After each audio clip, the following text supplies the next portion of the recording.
many people have you met, and where did you meet these people? And what do they look like? And did you contract it? Think of the Black Plague in Europe. That's where the Death Curse is. So, all right, so Chult. I'm going to give you a super, super fast history of Chult. Chult was a continent on the southern end of the realms that had its own civilization set up. It was doing very, very well. It was very prosperous. It was kind of a contrast to some of the bigger civilizations in the northern half of the realm, like Waterdeep and Baldur's Gate. I don't know how many of you are familiar with the Spell Plague from 4th edition, but to be really succinct, some of the gods of the realms decided to kill the goddess of magic, and when they did, it caused massive physical damage to the realms, to the point that magic disappeared, towns were destroyed, people disappeared. Chult was actually submerged. Chult completely disappeared during the Spell Plague. The Spell Plague was kind of undone, yes and no. I'm not going to delve too far into that, but they did bring back the goddess of magic and restored magic to the realms. And by the way, when I say the goddess of magic was killed and they rent and did damage to the world, spellcasters function very, very differently in the Spell Plague. If you ever played 4th edition D&D, there were a lot of adventures with very specific rules on how casting spells work and what would work and what didn't work. It's like the wild magic, where kind of. I mean, there were areas where there was no magic that would work at all. There were areas of wild magic that were completely untamed. I remember an adventure one time we went to a town that it was the beginning of the Spell Plague, and we got to the town, and literally the town had been ripped out of the ground and was on a floating piece of earth in the air intact. And so we had to find a way to get up to the town. So it was chaos, is what it was. It's like wild magic, but for the world. Well, when the Spell Plague was undone, Chult reappeared. Since Chult has reappeared, it's become a very big hub center for adventure, treasure, all kinds of crazy stuff is happening.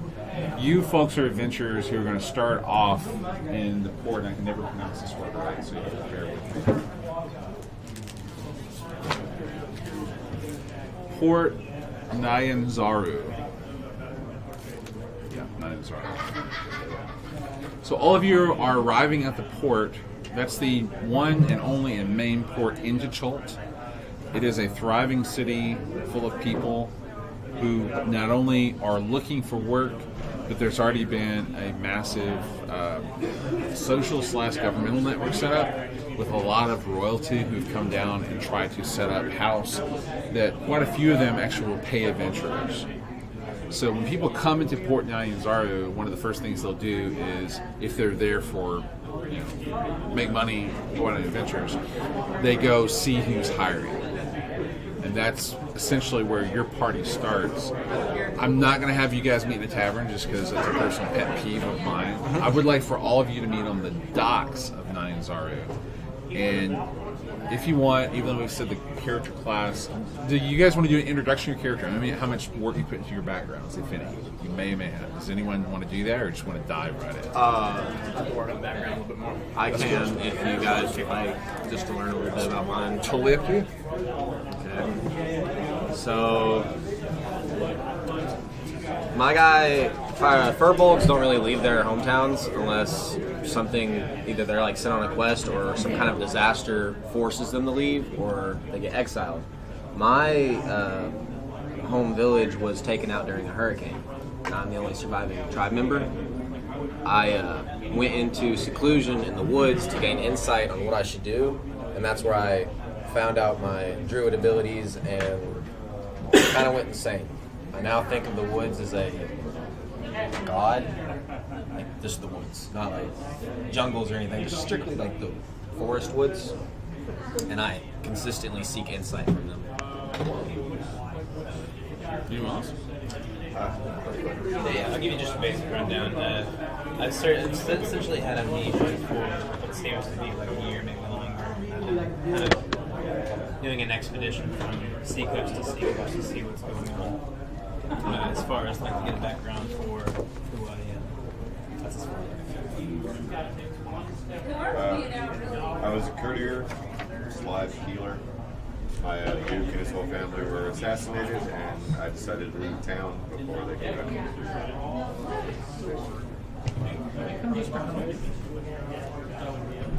don't have to do this. It's really cool. Blake, you guys anything? I was a fighter, soldier in the army.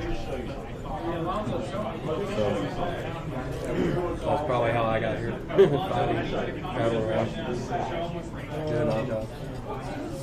I'm a noble. I'm a member of my society.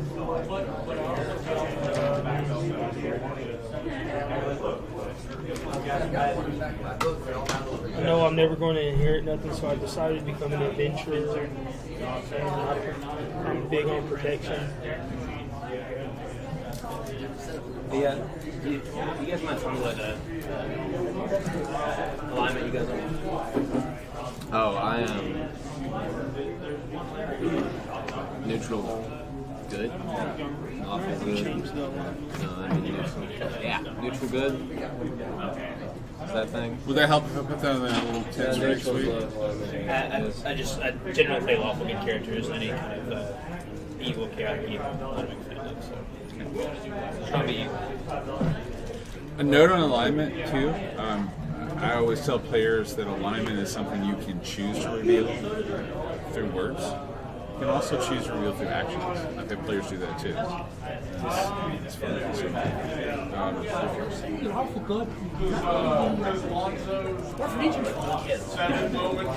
Don't kill kids. So all of you are familiar of the rumors of the death curse, and I'll tell you what you know at present time. There's something affecting the entire continent of Chult. It's not clear what this is, other than there is some type of a curse laid on people who come to Chult. You don't know how they contract it. You don't know what causes it. You know that when someone's afflicted by this curse, their ability to heal and regain their stamina is reduced or almost eliminated, and there have been people reported to fully die from the death curse. That's the extent of what you know about it at this point. So right now, people are saying that the death curse is something that's a rumor on the street. It's not an actual curse.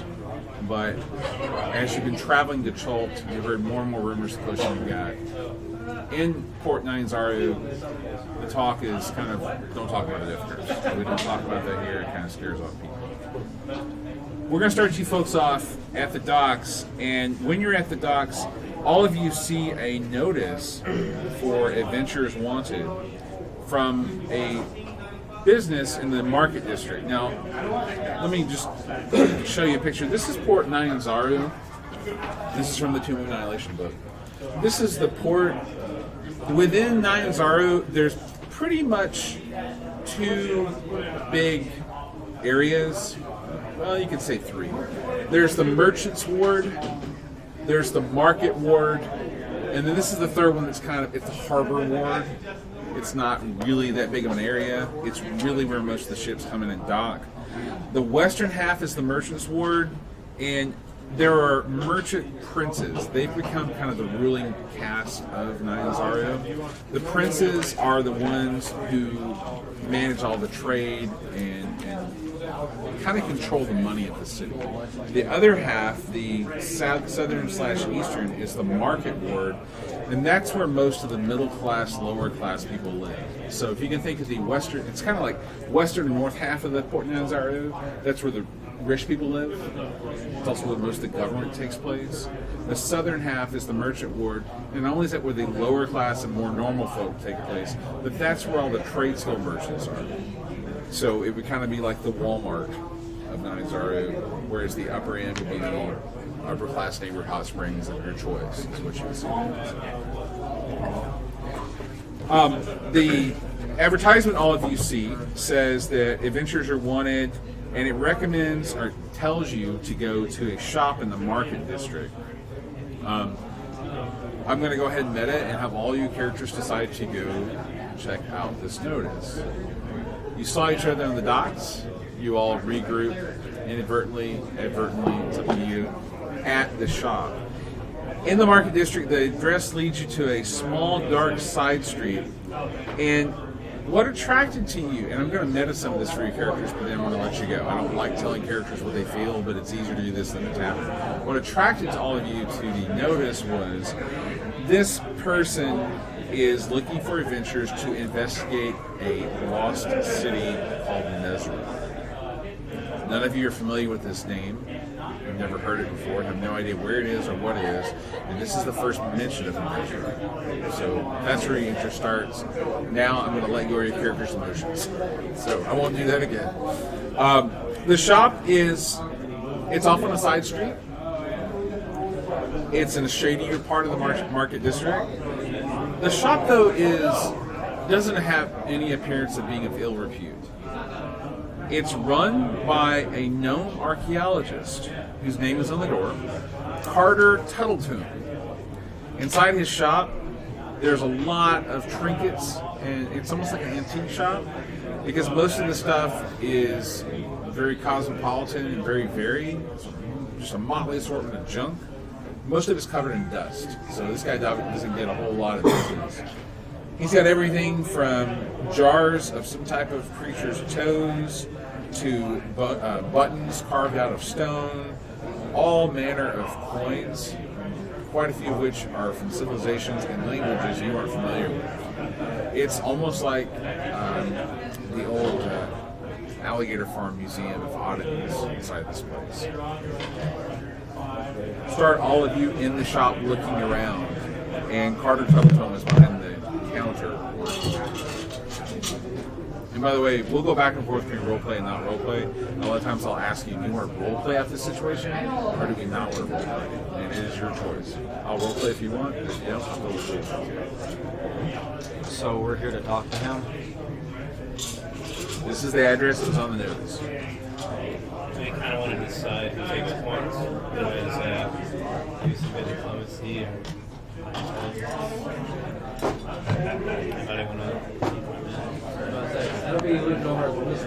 I'm envisioning all of you just browsing the shop. He hasn't spoken to anyone yet.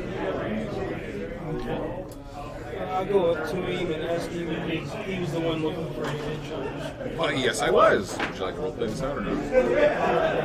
Okay, so he says he was. But I'd like to apply. He looks around the shop and sees the rest of the adventures and asks you if you're the only one who's applying, or what about the rest of them? I don't know them very well yet. Alright, Shut myself in front of you and say I'm here. I'm just gonna walk up with my spear as a walking staff and then just silently nod my head. Anyone else? Okay. Yeah, I'm gonna walk over to him. You two, I assume, as well? Or are you still looking around? I walk up. I'm just standing in the back. Reluctantly. All right. So he introduced himself as Carter Tuttleton, and I'm assuming all of you tell him your names. We'll go through all that again unless we're going to roleplay him. He says reluctantly, I guess you're here for money and glory and riches and treasure. I just need something to do. I'm actually here to study ecosystem. He looks at you and nods. Thinks for a moment. Shrugs, reaches under the counter, and pulls out a bag, slams it on the counter, opens it up, dumps out a massive pile of gold coins. And he says, there's a start on the treasure. I'll pay you 1,000 gold pieces if you go find the lost city of Nezra for me. There's a little more to it than that, but we'll start there. Ah, so you're interested? Sure. Yeah, definitely. So, he says that Nezra is a city that rumored to exist before the spell plague and was destroyed, debilitated. No one knows. Something happened to it during the spell plague that it not only disappeared, the civilization not only disappeared, but the entire city is now an abandoned ruin. There are numerous rumors that the city was once home to a massive college of magic with hundreds of wizards. and the spell plague did damage the city, but the wizards were able to hide themselves, and they still exist somewhere in the ruins. There's also been rumors that the city itself might have been transported or teleported somewhere else, and they're possibly the way to find where the city is, and it's completely intact and full of riches and gold and a college of magic. You have to get into the ruins, though, and find out how to get there. He's not sure which one of those rumors are true. He's...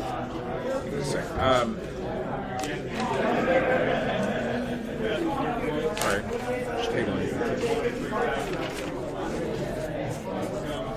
So, like, everyone who's asking questions about Mesro, you don't have to do this. If you're asking questions about Mesro, you're allowed to take a DC 15 wisdom check. This is an insight check. And see if he can tell you some more rumors about Mesro. Is it 15? Yeah, I got a 14. I'm too busy looking at the score. 6, so we have 2. So you two who passed your check, roll a d12 for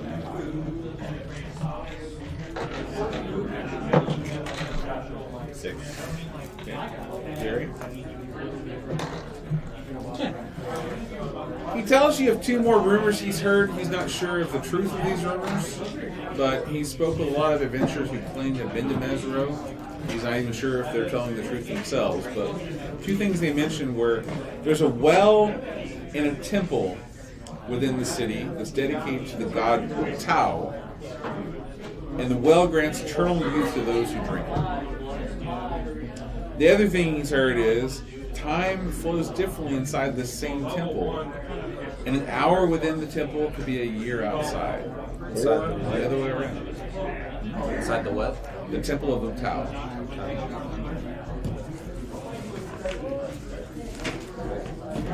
Is the town of either faster or slower in the temple? Carter Tuttletown tells you that the god of Tao was the god who created Mesro.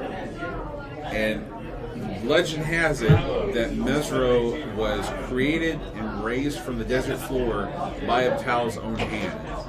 And for unknown reasons, Abtao persisted for some time as the god and protector of the city, had his own little cult of clerics. Something happened, and he abandoned the town. He completely left and abandoned Toril, the Forgotten Realms realm. He left, like gone. That happened prior to the spell plague, and some of the rumors are that the abandonment of the town by the Tao plays into what might have happened to Mesro after the spell plague. There was also rumors that the ruling caste of clerics were still ruling when the Tao left, and there might have been some corruption in the ranks, either during the spell plague or after, that might have played into the reason they took the town away, or it got abandoned, or whatever the thing was that happened. He knows that there are ruins of Mesro right now, but doesn't know what happened to the civilization. What kind of god was Abtao? Like, what was he the god of? Abtao is a god that hardly anyone knows about because he's a god that exists only in Chult. He's only ever been worshipped in Chult. And the only thing that Carter Tuttletown knows, unless you would like to take a history check with him. I will. Yeah, I guess. Okay. No, I got a 15? 11. Just one, 18? One person passed. He's going to tell the story. I got, All right. I got 19. That's fine. One person, just one person. So, Abtao is a god that's worshipped strictly by denizens of Chult. He was not worshipped anywhere else in Toril. And the Chultians believe that he created Chult itself. That's why Chult is a different continent, because it was created by a different god from the rest of Toril. And the Chultians think that Abtao is a benevolent god, but he's also a finicky god. And the finicky comes from the fact that he provided a way to an afterlife/heaven for his people, but the reason that Chult is so infested with dangerous jungle, horrible beasts, possibly even like some of the plagues and bad things, maybe the deaf person, who knows, is that's his test for the people that if they can make it live through that, they'll be granted a term after. So everything you do in Chult is supposedly, according to the Tao worshippers, connected. The choices you make, if you don't respect the jungle, Tao can be pissed off and send you bad things.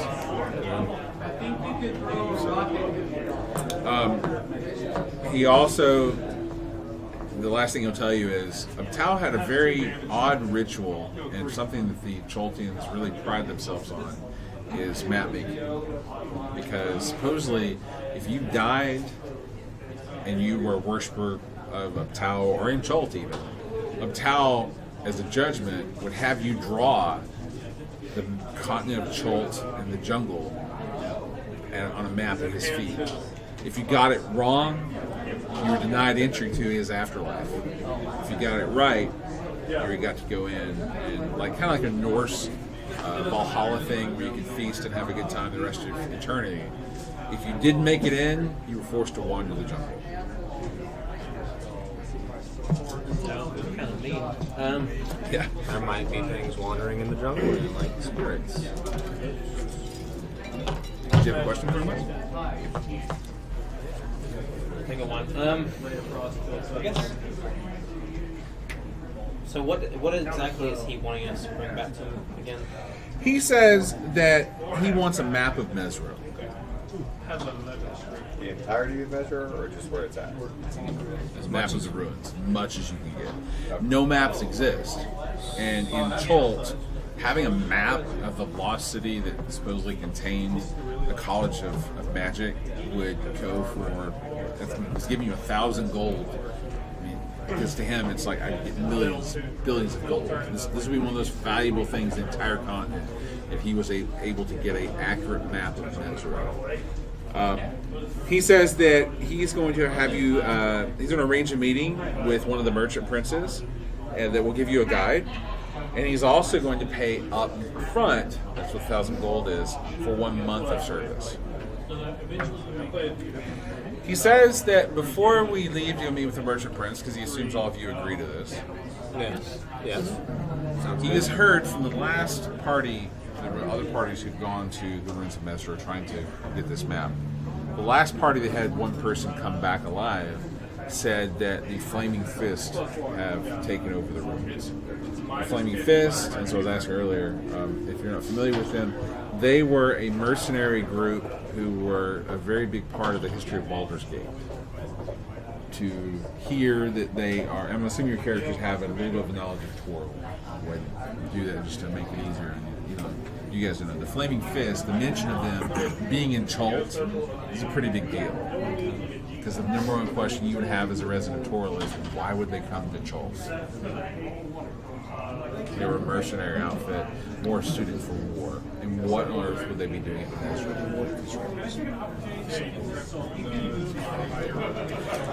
So, any questions on that so far before we can take you over to the Merchant Prince? Got any equipment for mapping with? Yeah, he's going to have a lot of equipment that he's going to give you folks at when you meet the guide, because he's going to take you to the Merchant Prince. The Merchant Prince is going to hook you up with some supplies, and then he'll take you on the Harbor District, Harbor Ward, and head out. So our location is already predetermined where we're going to end up, just to start off. He's going to give you a map to get to Mesro. And he's not going to give it to you, he's going to give it to the guide. And that's part of why the Merchant Prince apparently has guides. This particular Merchant Prince has guides who are familiar with where Mesro is. So we're being supplied a guide. It's not being chosen by the gnome. Sounds like he's working with, and that's a common thing for a lot of merchants to do in the merchant ward, because the merchant ward, like I said, is middle class / low class. So people there don't have a tremendous amount of money. Having a guide and outfitting a group of adventurers for an expedition would be a very expensive thing to do. So they often partner with a merchant prince, and the merchant prince may say, hey, if you get this map of Mesro, we'll split the profits, or who knows, right? It's kind of his benefactor / what's the word I'm looking for? Like Christopher Columbus going to the Yeah, exactly. They call Yeah. them sponsors. Sponsor, thank you. That's the word I was looking for. So he's kind of a sponsor for him. So, any questions or anything before you head over there? He doesn't have anything of value in the shop for your trip. He's an archaeologist who deals more with. Is there anything magical in the shop? Like, can we? Are you asking him that question? Yeah, Yes. Why do you want to know that? it's just pure curiosity. I'd rather not answer that. Unless you're wanting to buy something. What kind of price range are we talking about? Well, you would have to tell me what you're looking for. I'm just gonna say I'll come back later, maybe, and check it out. He deals in artifacts from Jolt. So I wouldn't know. I mean, not necessarily. You could tell him something more generic, but unless you're familiar with the archaeology of Cholt, said, I want something from Mesro, and you about the culture, you might be able to tell something that the wizards had there, then he'd have a better chance of dealing with you. You just said that I would like something from this area, and he might have a variety of things. Something magical, probably wants more specifics, like what do you want it to do, what do you want it to provide for you. Okay, I'm gonna change what I said. Do you have anything that goes along the lines of nature? No. Nothing magical and or from nature either. Natural artifacts don't last. By the way, I didn't cover the environment of Cholt. Cholt is untamed jungle. It's very, very hot. It's very, very humid. Fresh water is a very popular commodity that people sell. Most of the water sources in and around Cholt are contaminated. So Naturally, or don't know. I mean, they are contaminated. The source of the contamination depends where you are. I mean, in the city, they don't have great sewage. Out in the jungle, it's not going to be. It's definitely contaminated. So it's nasty. So, no more questions? Do you have like any magical blades? He has no weapons. Period. He had a few ornamental daggers, but someone bought them. Well, I'll ask him, is the merchant shop actually that he's taking us to, is that going to have anything of significant weapon-wise, armor-wise, water? The merchant prince doesn't supply materials of that type, but he would be happy to take you to someone in the merchant ward if there's something particular you need to buy.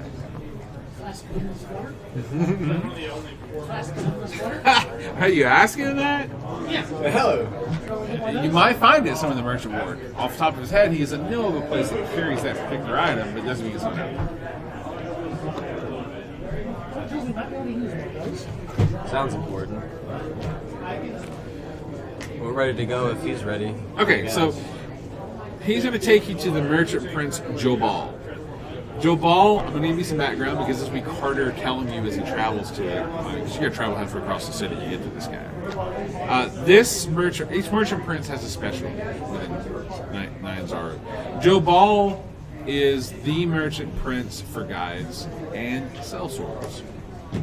Every guide in Cholt gives some of their earnings to Jobal, whether they work with him or for him. That's just a rule of the city. If you're a guide, you will pay a portion of your proceeds to Jobal. Because of that, he does not charge up front. So there will be no charge for this guide because he knows when the guy comes back, whatever he makes or gets, he's going to get a portion. What was the other thing he is? Sellswords. Mercenaries. Mercenaries. Could he be aligned with the Flaming Fists, maybe? I'm asking when you get there. I wouldn't ask him that. It's not just gassy. So, when you folks meet Jobal, I'm going to show you a picture of what he looks like. I'll show you a picture of him. That's him on the right. Looks like that guy. He introduces himself. His accommodations are very posh, especially compared to Carter Telephone's shop. This section of the city is definitely where all the money is. Everything there is much, much more intricate, detailed, and valuable. Are we in his house now? Is there is there refreshments produced? Like, do we get stuff when we get in there? Is there a buffet table? He doesn't offer anything, if that's what you're asking. There's nothing present, no. Let's ask. My character likes nice stuff. Okay. Not stealing, just like partaking in like things that aren't in nature. Like, alcohol and such. Highfalutin, really. So are you like looking for expensive stuff, or what do you mean? Not expensive per se, just like anything that would be considered like a luxury item, like food-wise or drink-wise. Okay. Because when I'm walking in, I'm imagining like, because I don't know, like the culture itself seems kind of African. Kind of. So I'm imagining like this palace just has like a huge spread out somewhere. Not where you've seen. He's meeting you in the front foyer of the house. Even in the foyer, you see immediately walking through his doors what his thing is. This guy's into maps. There's 2 maps on the left wall, 2 maps on the right wall, and then 1 map on the floor, painted on the floor of Cholt. And then there's a couple other smaller ones scattered around the room. For one room to have this many maps, this guy has a thing for maps.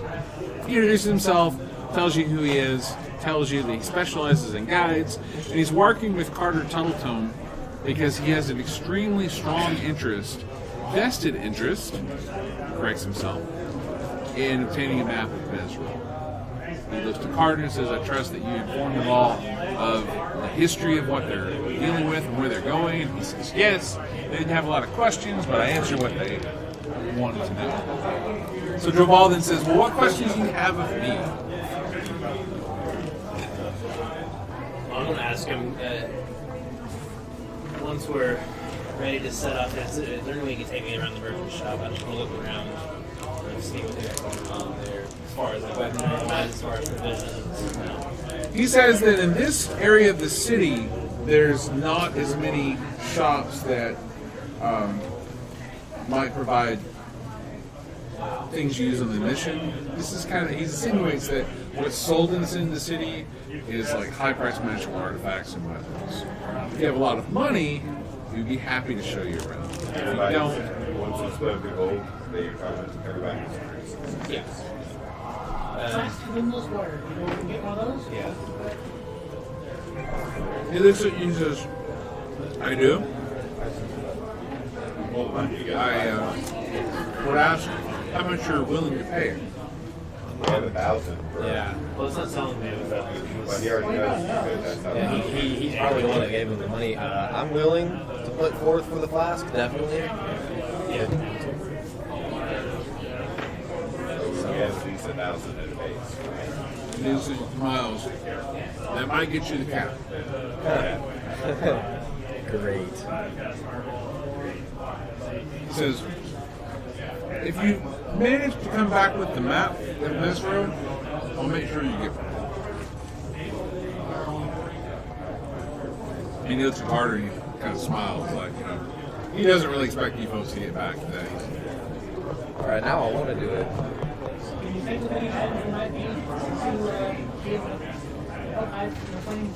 He says, I'll provide you with basic provisions and supplies. I'll provide you with about a week's worth of water. That's about all you'll be able to carry with you without bogging yourselves down. Are we carrying it on our backs, or do we have some form of cart? It says that you're going to be traveling into Cholt on canoes. And Carter looks and says, we're not going to the harbor warden says, no. He's going to take you down the river Tiriki, if I pronounce it right, Tiyki. So you're going to travel through the river on canoes. Okay, so my character, while he's talking about all this, I'm going to be like taking note of the map of Cholt and like drawing it in my own journal that I have. Yeah, can we imagine we had to make a save for everything, just edge out like the map that we have separately. The map of Cholt, or what do you mean? Map of Cholt, yeah. Yeah, he says all of you, he's going to see you folks soon. And he says, you can ask me for a map of Cholt. I'm happy to give you one. It's probably superior to what you would draw in a short time from here. I would love one. Yeah, I was too. He says, I'm sure that the guide has one to take with him. Thank you. All right. I'm gonna stop drawing sadly, like, oh man. So any question?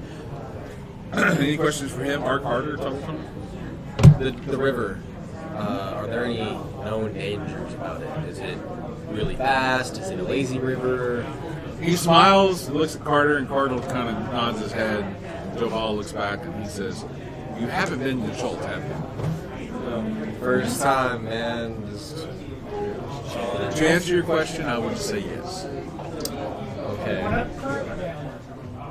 Going across. Great.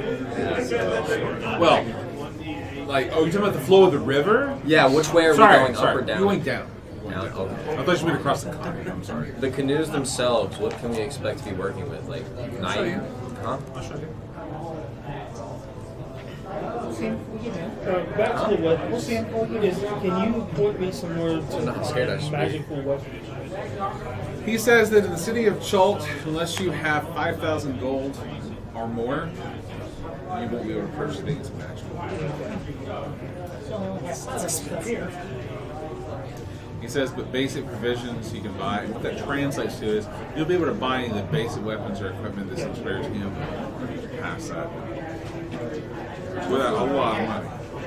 Huh? I'm wondering if the prices could be inflated because of it being such a new area, or is there like a hometown discount? No, that's just me talking to the group. When we're new, they're not going to give us the deals. Not yet, at least. I'm 9 with charisma. So you go look at the merchant shop. See what the prices are. That's where we used to. Prices for the magical stuff or for... Non-magical. Are prices inflated above what you would No, normally this is say? for the prices the players have, you can buy basic equipment and materials. Magical is a different story. So...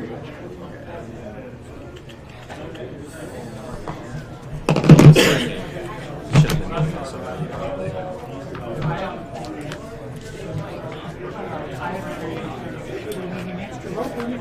Yeah, I was just about to say, I think we need to. Since we're going through an expedition, it might be good of us to bring like pickaxes or equipment like that. We're just Mapping? mapping. So, Snapping. I honestly think the gear he's going to supply should be good enough to. I mean, once we get there and we map part of it, we decide to go back a little bit and then go back again, then we can go. Is he going Just to going around provide and buying a rope, bunch of stuff we think we might or need. should we? We should. Okay, He can yeah. give you one Already extra before, 50 so foot. they know. We can pick stuff off of them. We'll get one extra 50-foot rope. Do y'all think that'd be enough rope, or do you think we need more than that?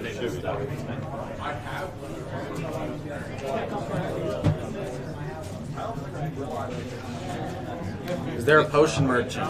Is there an alchemist in town that we could go visit? Yeah, we me a might want to second. buy some potions. That's pretty Yeah, I would like to go buy. We have how much? 166. Okay. All I want to right, buy so it. this is the map he's going to provide with you. It's just the basic one. It's not the one in the back, so please don't look at the one on the back.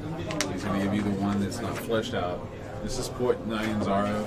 I'm sorry, you're kind of going down. I said across. This is the river you're going to be traveling here. Okay? So what's marked is known by everybody, This is the map he gives you. or okay, so it is just okay. Yeah, this is the map he gives you. Great, yeah, blank map. Maps cost money. That's what he does. Well, how much would a full map of Chult cost? If you couldn't afford the flask, you couldn't afford the map. So maps are even more expensive than magical artifacts. It's an untamed wilderness. Yes, that's true. A map is worth far more. I mean, a flask of endless water is a good one to have, but a map is something you mass produce. That's fair. All right, so locations. Let's see. I do want to buy like a fishing rod and tackle and string and all that. Is it in the player's guide? Yes. Okay. Buy anything you want from there. That's not a problem.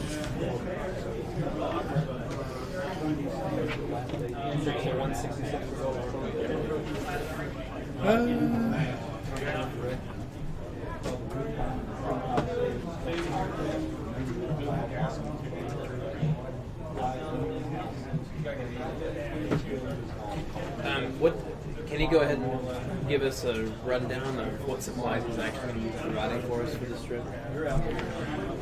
He's going to give you guys the week's worth of water. He gave you the robe. He's going to give you a week's worth of rations as well. If there's anything past that, you can ask him for it, as far as the basic one. I don't know if there's an alchemist. I don't think Nyanzaru has one. If we really want to go buy potions, we could try and just wander around. Potions healing. Yeah, because those would be helpful. Well, But if we can't find them, then even potions of healing are expensive. They're Take 50 care. apiece. they are 50 apiece. But I mean, I have to cleric. Well, they're in the player's handbook. I forgot that. Yes. All right. Potions of healing. I can't really think of anything else we need. But as like I said, as long as we start off careful. And we might find a place we can switch our gold for platinum. Do you actually know what's the light armor before? I don't remember what kind. Let's get offhand.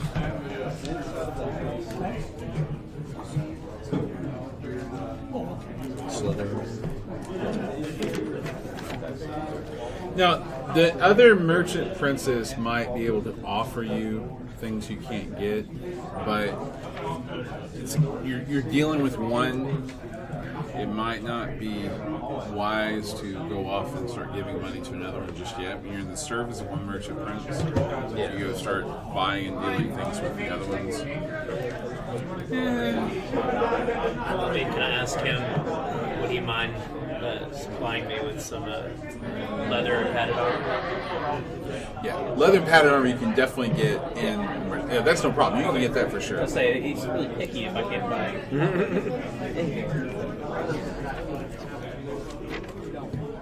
So do you folks ask him about buying potions? I want to, yes. I need you to make a persuasion check. Oh, yeah, another rare and expensive thing. 15 minus 1 is 6, 14. He looks at you and he says, Hold on to. okay.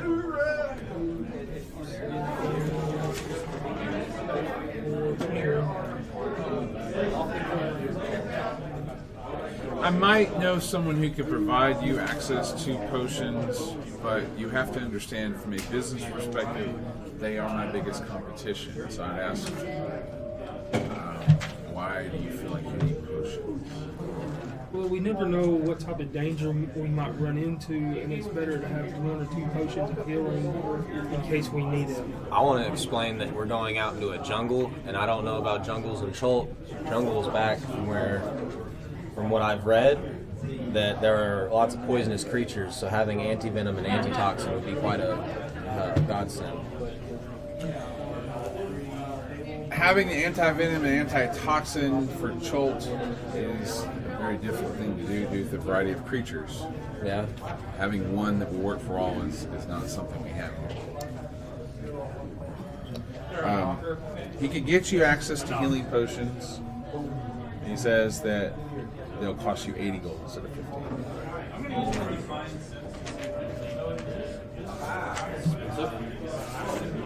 My character doesn't like having money on him, so I'm willing to put in 80 to buy one.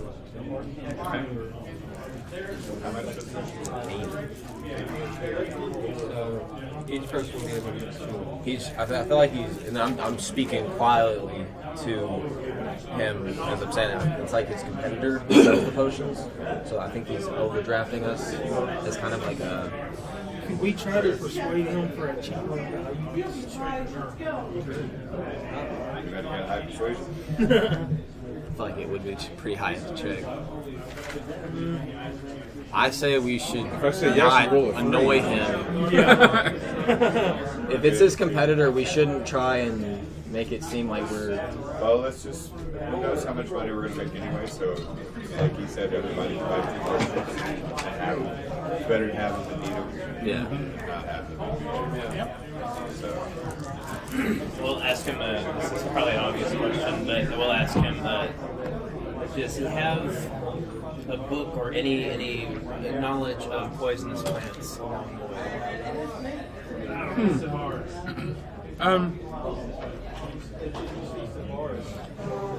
He tells you that the person that sells the potions, who works with his business opposition, is rumored to have a explorer's journal from someone who traveled across Chalk that has that information in it. There's not like a horticulturalist around. I would assume. I imagine that book's going to be astronomical, so I'm not going to even ask for I'll it. ask how much would he sell the book for? You'd have to ask him. But it's not his. Okay. Not Joe Ball's. Alright, well, let's do this. Let's agree not to eat strange plants or berries. Well, I was using it for more of the. I understand. More of a poison thing. I wanted to get a blue dart. Even though it's Chult, since I'm a druid, would I have any kind of natural intuition with plants to find out whether or not they're dangerous? When you're in the jungle, you can try. You try to actually, like, you can see what kind of connection you have with nature. Intrinsically, no. I always view druids as being more in tune with their place, their area, as opposed to going somewhere else. And that's just me. So. You did say he sells armor. Yeah, anything basic in the player's handbook, you can get from the Merchant Sword. This is just for the DM itself. I did just purchase other armor and a book. We'll hand wave that just to make it easier. You know, everything in the basic list is available at those prices. Oh, blowgun. I wanted to get a look at this one. I wanted to know if we had a book of poisonous plants. Distract that. Anything else? I'm satisfied. So he introduced you to your guide, Aeson. He provides you accommodations for the night. It says first thing in the morning you leave out. Accommodations are nice. He provides you with a meal. Almost all the food is local, and none of you know what the heck it is. You either eat or not, it's up to you. In the morning, say you sleep. Huh? Is there alcohol provided this night? No. Can I request some? You can ask. I like that. I have some. He says that that's not something he provides. He feels it might interfere with the mission. Okay, I want to note that. Like you makes a lot of sense, and I'm going to whisper over to him. Put me on that. I got wine, so How much? one water skin worth. How much you want for it? I'll split it with you. All right. Why don't we just ask him to take us out for a night on the town? Maybe fill some provisions. Instead of eating in, we'd like to experience your town. Would you mind showing us? Joe Ball won't. He has something he has to take care of that night because he isn't really in the mood, and he has some political things he has to do there. He says that his guide won't, and he can't provide a guide for the city. He said you're free to go out of the city yourselves, but he says that he wants you to leave before daybreak. The guide's name is Azan. What race is he or she? Choltian. He's human. He's Schulten. Hey. Huh? Hey. I'm going to do the same. Okay. Want to drink, eat, and go to bed? Good. Drinking part two. All right, so the next morning you folks set out to the river with Azon. And Azon doesn't talk a lot. He's a pretty quiet person. He tells you his background. He's been working for Jabal since he was a child. He asks what you know of Mesro, which I'll go ahead and say that you folks either don't know anything or you tell him what I've already told you. And as you travel down the river, in the morning, first off, he says it's going to take a week to get to Mesro. He says you'll camp on the shores or any available clearing at night. He'll take watch and swap it out with one of you halfway through the night. He doesn't need a whole lot of sleep. As he travels, and we're going to hand away from this traveling stuff. I'm not going to get too bogged down in the hour to hour of the day. I'll tell you what you're seeing and then what he tells you. The river is very, very untamed. Almost all of the shores are completely overgrown. You see you see hardly any areas that you can pull up on and dock. Definitely don't see any areas that have been cleared by people. There's no civilization. Lots of animals. It's very hot. There's biting insects, flies.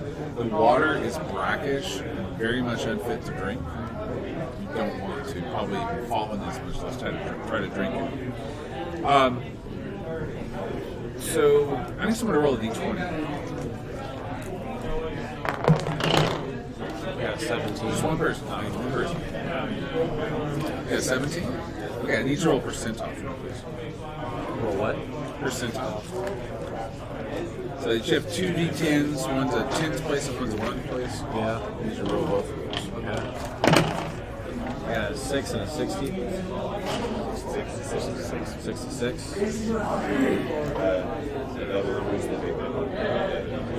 Alright. Yeah, 66.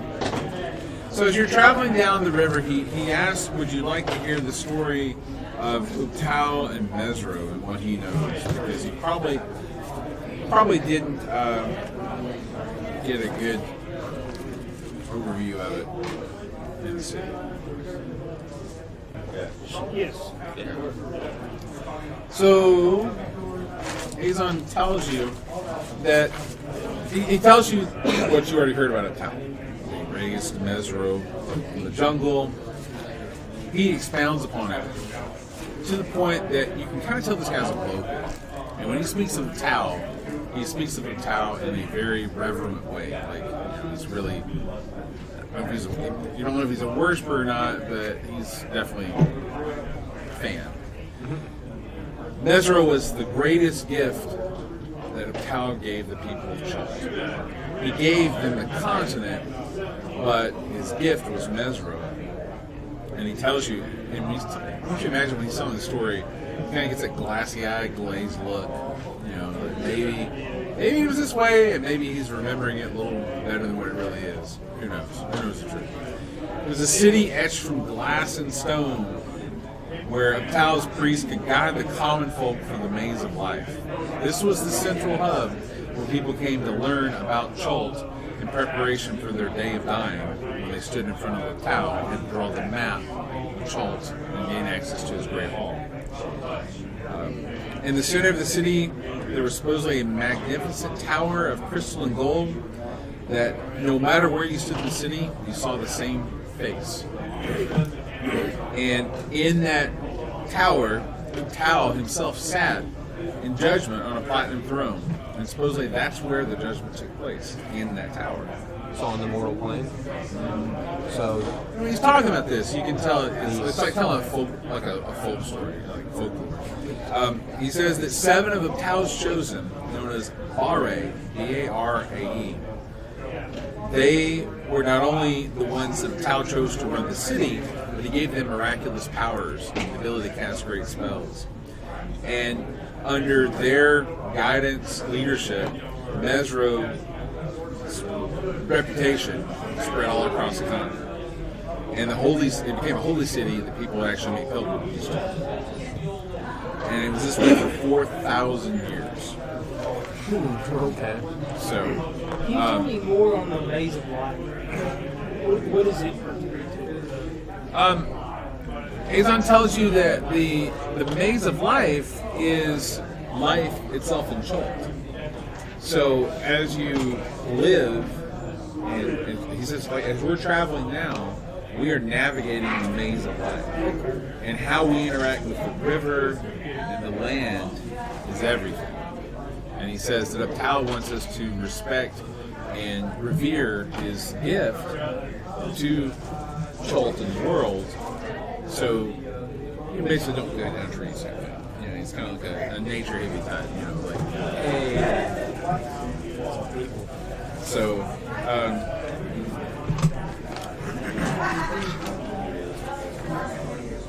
there you go. It's totally lost my place. What the hell?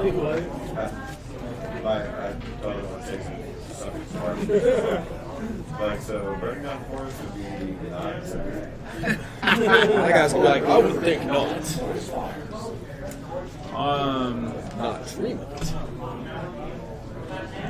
So he's really expounding on Mesra. Like he thinks Mesra was like Mecca. Like it was just the holy city, the Christian heaven, or Israel, Jerusalem type thing. It's just absolutely amazing. As the day goes on, he tells you more and more stories about Mesro and says, in a nutshell, that Mesro got too big for its britches. That's the best way to put it. Use the southern term. So, in the process of Mesro becoming really famous and local and lots of money and people were coming there and the economy was booming, they kind of forgot about Uptown. And it became less about worshiping him and more about how can I make the best of the situation and milk the money the pilgrims coming. Uptown got to where that the people weren't asking him for his guidance; they were asking to help with their their business ventures, and they would go to him with the smallest, most trivial things. Uptown got pissed off at this. He got very angry. Went up to his tower one day and shut all the doors and kicked all the chosen out and sat there. No one could talk to him. Prayers went unanswered. He no longer granted anything to anyone. And eventually, he left. He abandoned Mesra. So when that happened, the Bari, who were still running the city, kind of hand waved it off and said, he'll be back. We're going to run it in the meantime. And they did their best to keep the city alive, but more people came to the city looking for Uptown. Because pilgrims would come in wanting to speak to their guide, and the merchants were like, oh, you don't want to talk to the God? Let me sell you these little trinkets. Here's a Uptown t-shirt type thing. Well, the chosen one day passed down a verdict and said that we have to purge the city of all of those who don't belong here. And they cast a spell on the city. The spell basically shut everyone out. And there's rumors that that spell is what made the city abandoned. There's rumors that that spell is what made the city disappear. But that's where history kind of stops. No one knows what the spell was, what it did, or what happened.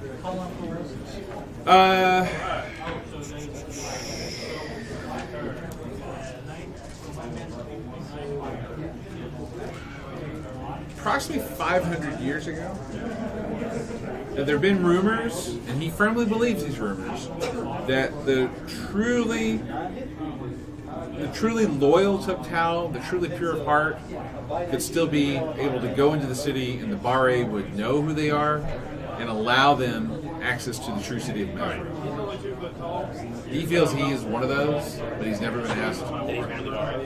No, he feels that he's one of the ones that's pure of heart that the Bari would let in, but he keeps going back, hoping that one day they finally say, yeah, you're okay, you can get in, right? So you guys pull up for the evening. He finds a semi-clear spot on the bank, parks the canoes, and starts to set up camp. He has the map of Chult. That's all he's got. It's the same one. Yeah, that's the one that Jabal gave you guys is the one that he's got. So he doesn't have a map of the local area, but he knows it. He's very familiar with the river he knows. Are we still on the part of the map that's drawn in? What's that? Are we still on the part of the map that's drawn in? Yes. I need everyone to make a DC 15 perception check. Lions and tigers and A 20? I've got a 17. So those of you DC 15 perception check, sorry.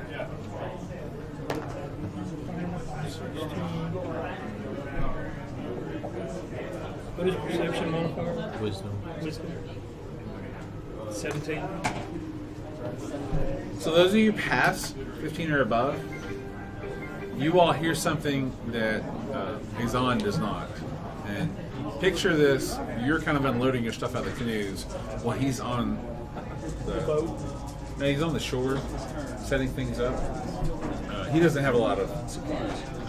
and all his supplies are relevant to creating a camp. So he's kind of the one setting it up, and he insists upon clearing out the jungle because he doesn't really feel, he doesn't think that you folks could respect the jungle enough to clear it out without pissing off the amazing life. I want all of you who passed your check to imagine hearing the sound of movement in the jungle and periodically a raspy growl, interspersed by some high-pitched like whistles, maybe even like almost like a hoot. I want to cast Speak with Animals so I can understand what exactly I'm hearing. I bring it to what's the same attention. You heard that? So when you cast your spell, you do not understand these animals. I don't understand these animals. Azon says, "What? You want to role play it out, or?" Yeah, the rasping in the woods, the noises. He says, "What? I do I'm not." hearing something moving around, like You don't hear that? that's what he's at on the other side. Or What's that? Yeah, it's like he's between you and the noise. there's something like just over there. I try listening again. Like, stop what you're doing and listen. Is it something that would cause us to feel threatened? Or it is a growling, but I mean... That's not a question I can answer. Okay, I'm talking... That's an emotional thing for your character. I hear growling and fast movement. He looks at you and he says, I don't hear this. You rolled a crit from the undergrowth, whatever, from the plants behind Uptal.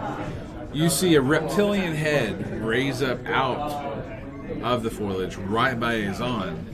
But most importantly, this reptile is dead. Its skin in certain parts is falling off. There's bones exposed, and its eyes are clouded over. It's a raptor. I'm not going to try to embellish upon that, but it is totally a raptor, and it's rising up out of the. Come here, like really quick. Come here. Azon stands up, and guess what? We're going into combat, so we're going to roll initiative. Okay, now one thing I did bring this somewhere. For those of you who played my previous games, we did at times use Greyhawk Initiative. And I'm going to use the rest really quick. If you don't know what Greyhawk Initiative is, you can either ask the people who do know what it is, or there's an overview of it. I will run whatever initiative system the group wants. Sorry. So I'm going to use the rest real quick, and then you guys decide which one you want to use. Where's the board and stuff so I can write it down? Oh, you want to use the I can do that. It is. Keep track. Oh, yeah. I don't have a dick anymore. He's explaining right off. I've looked through it. Some of it's kind of bloggy. There's could be good. Always is the dexterity.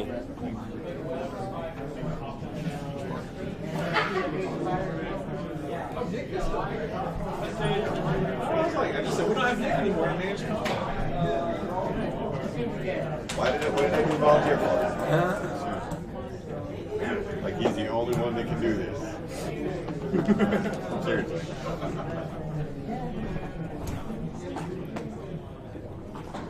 I'm just kidding. I'm really upset I took it. So undead velociraptor. It's an undead velociraptor. There are dinosaurs here. I can see that now. Yeah. They're undead. No, not all of them. No. This one is. Like it's in the grass. Because in the town they have dinosaur races. Maybe I can communicate with it in some sort of dragon sense. Or... I think dinosaurs are their own species. We've tried it. Plus I it's don't think that one's undead. going to come off.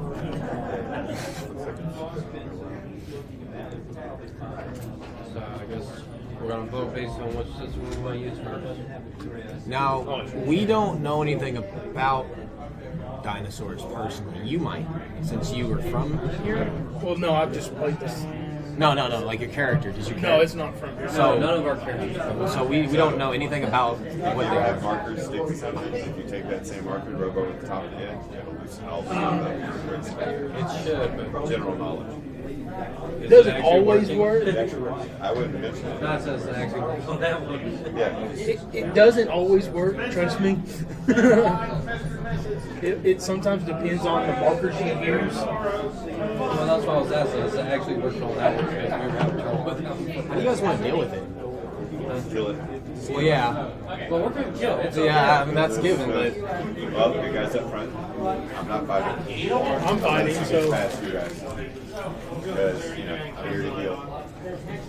I'm gonna be swinging. do So we know if it's nighttime yet, or if it's If I like need to a approaching little nighttime? bit. If we've rested, it's probably 2 hours, 3 hours. Myself, like in combat. So Yeah, I think in the party. We're setting up camp, so yeah.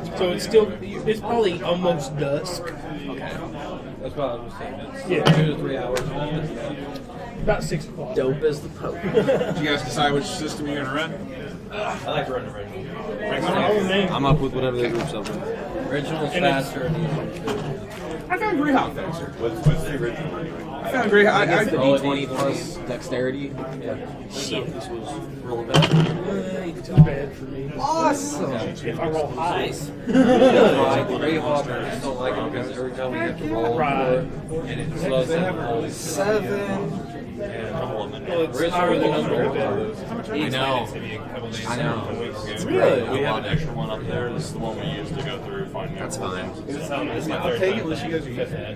I've got this one. We got another one up there. So Because I want to buy the white dwarf for a gun. 3, 4, 5 for life though. It was the only thing I did. All right, so original. Yeah. Yeah, you may have to. Some of those. If you find a marker that doesn't work, just leave it out and throw it away. Oh, no, it's fine. I'm getting He's a clean. junk off. Oh, I have some. Unless you guys know. I didn't see either. Might have some expo. I have a spray. I can get some water. There's something in it. Oh, yeah. I put some water in it. Let me go get some of the. Oh, no, that's fine. I got it. You sure? Yeah, it's coming up. Okay. It's just coming up very slow. Because somebody left it on there. I don't know who did that. I have no idea. Horrible person. It looks like it was from the last time we played. Probably. It's, Oh, wait, you're insinuating that someone else left it on there. Oh, I thought you meant me. I didn't know. I was kind of saying someone else. I mean, if it were my stuff and it was something like a rare item. Just write that in real quick. Good shit. Alex. Or no, my character's name is Hush. Well, or as far as, like, initiative goes, we'll put names that way. Yeah, Alex. Put in Alex. And I got a 7. What's your middle name? Garland. Okay. What you want? If we could all sit in the same place every time, that would be nice.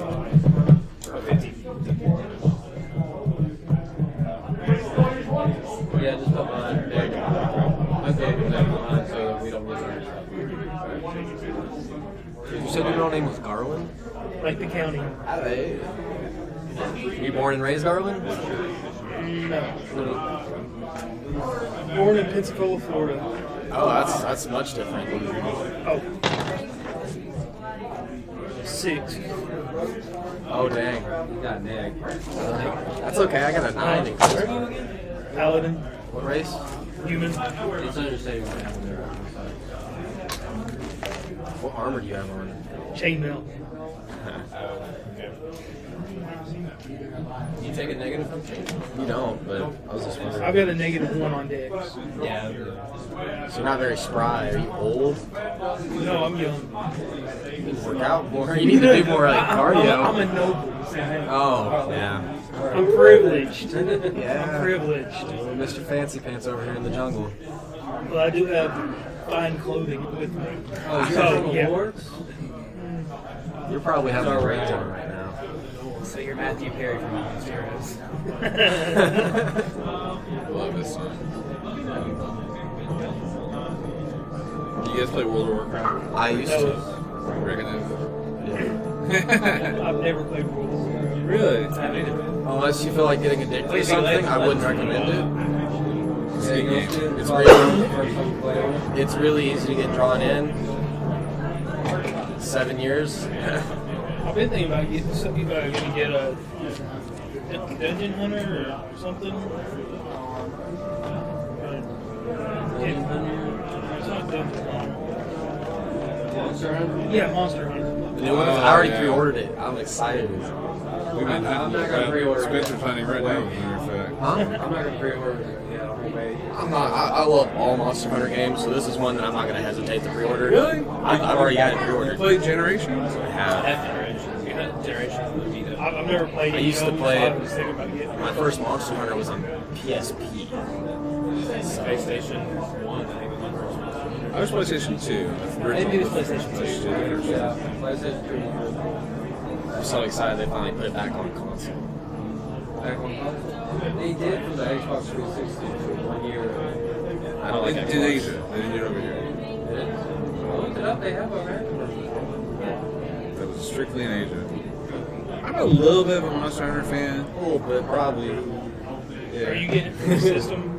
I got the collection edition pre-order. Like, yeah. Are you the one that bought that? The big package at GameStop? The 150 one? Yeah, they're taking pre-orders. A lot of people. Yeah, they said they ran out already of the collector's They only a editions. certain number. I was there first day. See, that's what I figured. Yeah. I had HR 999 and 2 Monster Hunters. So I played a lot of Monster Hunter, like a lot. I'm currently playing Double Cross. I imported it from Japan for the Switch. So Sweet. here you go. Yeah, you just rush real quick. That's the nice thing with the Switch being region free is that playing Double Cross. It's in Japanese, so Dude, that has a lot better quality than I thought it would. high definition. I got it because I'm not gonna lie, being able to put it on my television. Oh my god, I was a big 3U fan. Oh man, I love playing on my television. I still play 3U from that time to time, so I'm fired up. All right, so we got our combat initiative sorted out. What did you?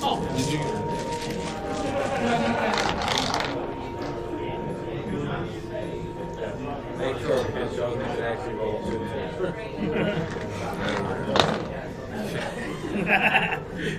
You need my initiative? 7. Does it have a minus X or anything? Straight up. Oh, okay. Straight up. No modifier.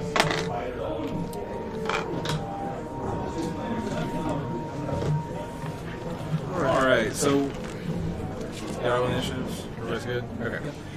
So yeah, you see this reptilian creature rising up out of the foliage by Azon. Azon immediately he changes from the know-it-all native local guy, whatever you want to call him, to the running and screaming, panicking, jumping in the canoe and hiding coward. So he's not going to be part of combat. He's not a fighter person. This creature rises up out of the jungle, and then 2 more rise up beside it. They'll do their initiative all the same changes, trying to get something easy. I can describe the creatures if you have any questions or anything. Raptor, it is. Yeah, it is a zombie raptor. I'm not going to try to, describe it. Like, oh yeah, you guessed it right. It's a zombie raptor. They're zombie raptors. We're in a clearing. Like, is that just on the side of the bank, or are we back in the jungle? Side of the bank. And they're in, like, tall grass? We initially see it's the very roll initiative. We see what's going on. We all in the party know. Oh yeah. They're essentially ready to pounce and attack. That's what it is. So they've ambushed you. You're not going to get a surprise round because some of you did detect them, but they're like we're going straight combat. They're like less than 20 foot away from you. Who's first? Yeah, who goes first? Gary first. Gary. No, it's the other way. I saw him, I'm sorry. I'm just fine. Yeah, we need to go Okay. Yeah, it's not the right one. Alright, well, I'm going to shoot one more. Does a 14 hit? Yes. 7 points of damage. Piercing.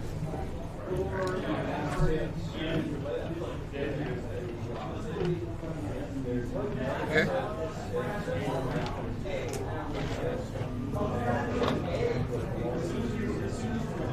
Who's next? I think it's West. I'm going to go ahead and go into a rage. Am I close enough to take an attack after I raid.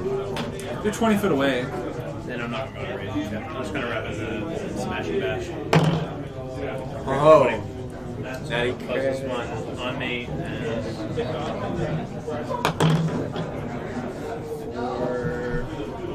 so it'd be, is it 14? Is it times 2 with the crit? Yeah, 14. 14 damage.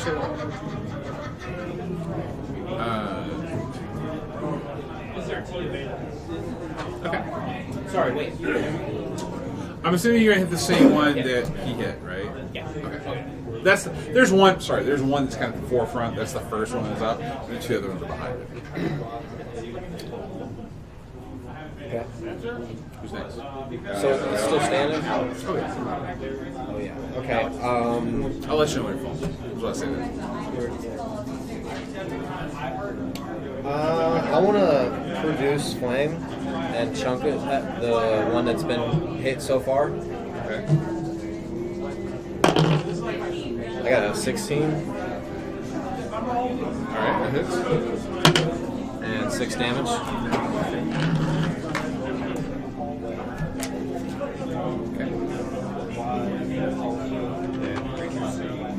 Alright, so the front one's going to move forward 20 foot. It's going to pounce on Wisp because he did the most damage to it. So it's going to move, it's going to attack, and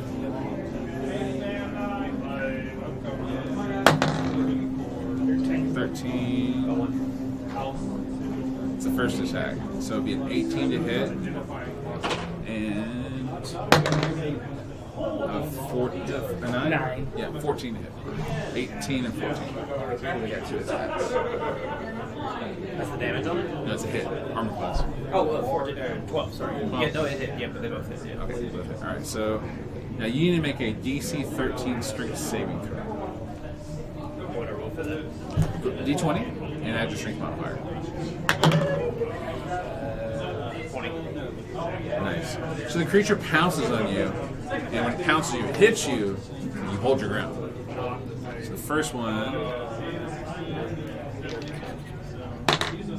6 points of damage from the bite, and then a claw attack does 13 points of damage. 16 points of damage total. Must have ruined my health. I only had 14 HP. Yeah. So you go down to 0. Yeah. So you're down.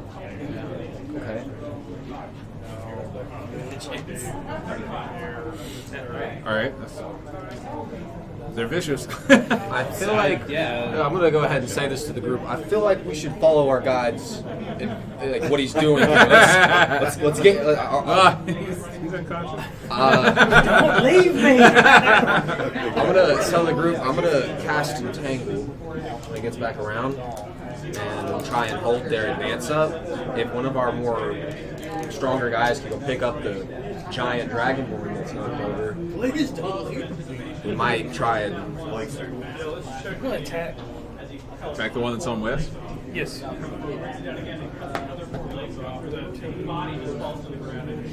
Next time we take this road, we should really invest in a houseboat. 18's a hit. Yeah. Book does know her first name. Yeah. What's that? Sorry. I apologize for the table talk. Barbarian goes down in one hit. That's a little threatening. 4 points of damage? Yeah. Well, I'll be alright. I don't know. Who's next? One of them. That was pretty good. This is Blake, and now it's one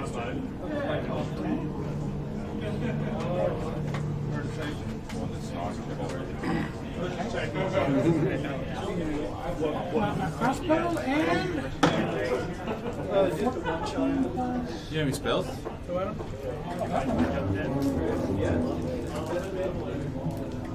How much?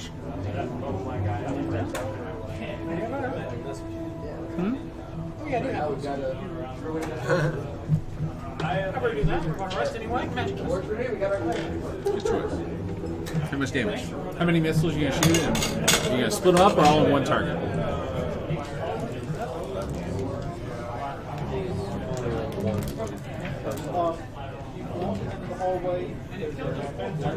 Well, do we want to try and fight these guys and kill all of them, or do we want to? My character will be saying yes. 3 darts. Three and leave. Are you gonna hit them all three again? You can split them up. You can do all three of them against the one that's on west, or you can split them up on the other ones too. Have they moved yet? Well, that's Peculiar. they have been damaged already. The ones on me has been damaged. Quite a bit. Yeah. Oh yeah, the one. Yes. Quite a bit. Let's go for that one. Okay. First dart. Okay. 3. You can roll 1 dice for all 3, or you can roll 3 dice. It's up to you. 5. 10. Okay. So very tough. Welcome to Shoal, guys. Just got off the boat. Yeah. Literally. I cast a Sacred Flame on the one that's on top of him. Nice. And then he gets a saving throw versus with Dexterity. Dexterity has no modifier, so he rolled. What do you roll? 9. A 9. 4 points of damage. Head back down to the 4 stairs now. So, how big of a change of overall? Cast him and rest, then cast him again. It's your turn again. My turn again. Alright. Time to sleep my bow and pull out the long sword and shield and charge it up. Okay. I'm not gonna You're close enough. Like, I know, I unsleep. oh. He's That's a bonus action. Bonus action? Yeah, just readying a weapon. Well then, yeah. Yeah, so you can still move and take a normal action. Okay, then I'll move and attack.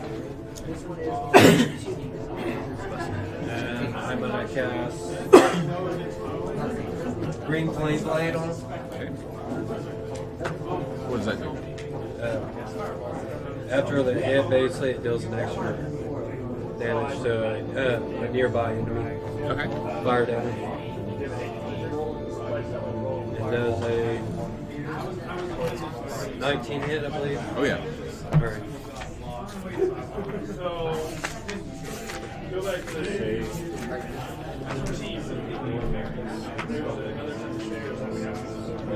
He takes 5, and the near. Is there any other raptors within 5 feet of him? No. No.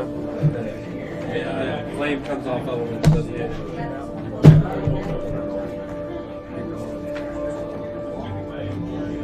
Who's next?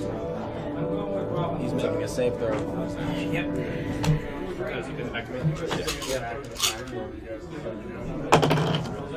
Beating 10. There is no modifiers yet. There is no modifiers. I did 9. Yeah. So you failed 1 death saving throw. If you fail 3, you're currently out. But you're just 1. So. Is it? How does that work? You'll every time you get to your turn, you'll roll. As of right now, like you're just kind of sitting on the ground, bleeding out. And the same throw. move my light. So is it my turn? I was wrong. Wait, Huh? it does say that drawing or sheathing a sword Is is something you would move in an action, but I don't like that. So I'm going to play the sheathing. Removing weapon is a bonus. I much prefer it that way. Yeah, that's why I'm removing it. In 6 seconds, I think you can easily remove an attack. I really do. I think you can shoot the sword in attack. I wanted to, while him and okay, what are your names again? Just real quick. Blake and Blake. Character names. Roland. And Garrett. Geralt and Roland.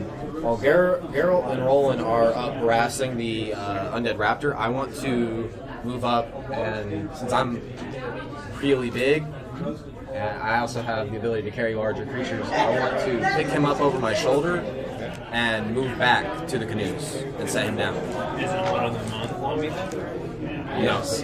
You won't know. That raptor has got him pinned to the ground. that's what The raptor's going to So attack. they've attacked him. Is it still just on him? Oh. Yeah, it's Oh. Then I'm just gonna stab it with my spear, but I'm gonna use both hands to stab into it to get the D8. So you move forward and attack it? Yes. Okay. Boy. That'll be a 18. That's it? And then 6 for damage. Okay, so when you stab the creature, it's taking so much damage that its body is just completely falling apart. The creature is going to take 6 points of damage, you said? So the creature's body just been rife with magic missiles, spells, slashes, that the creature just totally crumbles and falls to the ground. It's dead. Awesome. So it's gone. What did the other two do? The other two in the bush are just standing there motionless. I'll spare the dying if I can for it. Nice. That way he stops if you don't make save throws. Awesome.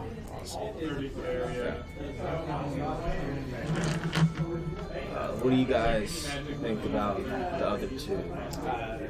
They don't want to mess with us. It seems. Yeah, say let's not. They're not eating at all. Just the one.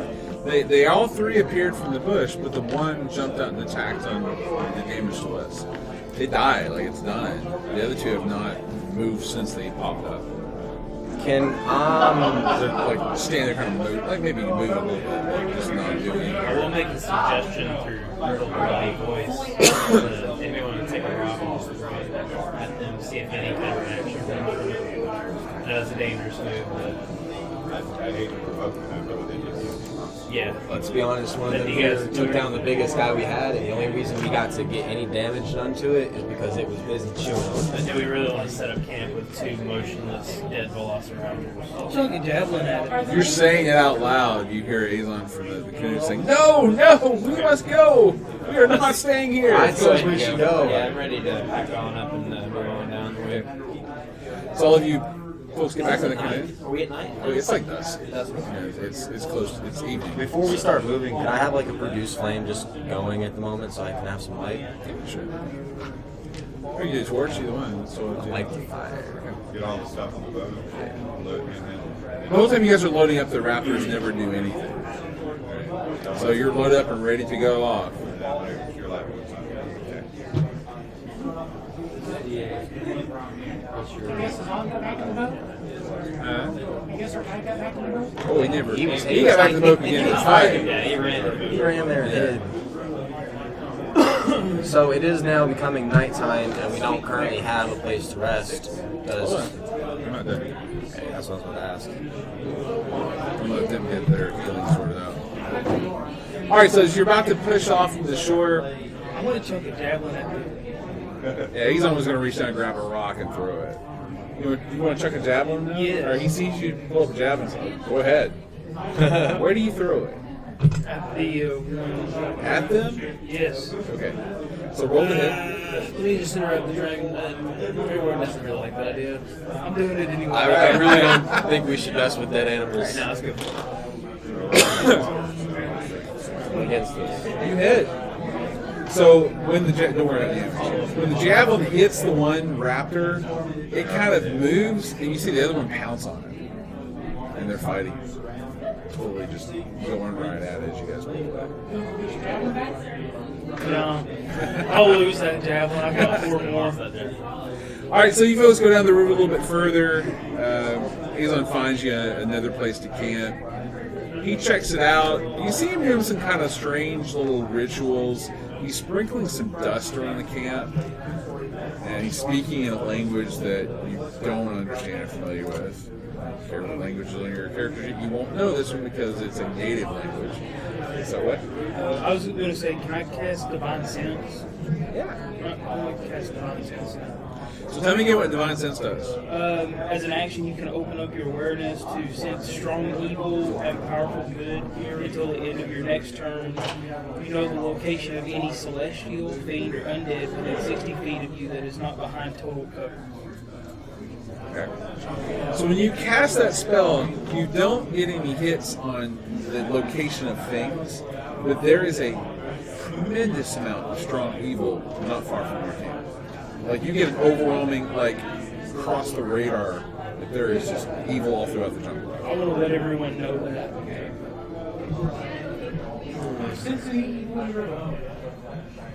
No. Strictly the jungle.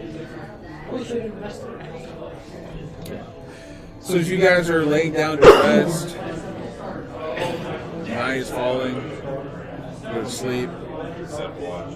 Yeah, set watch, doesn't matter. Your night's gonna be under there. And the next day, you get back into your canoes and head back down the river for day 2. Okay, go ahead and get full up now. Ooh, long rest. Yeah, long rest. So you'll be able to spend your hit dice and heal up. If you want to cast more spells before you sleep, you can do that when you get back the next day.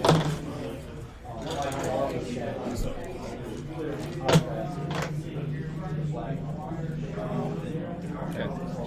So we're back on the river.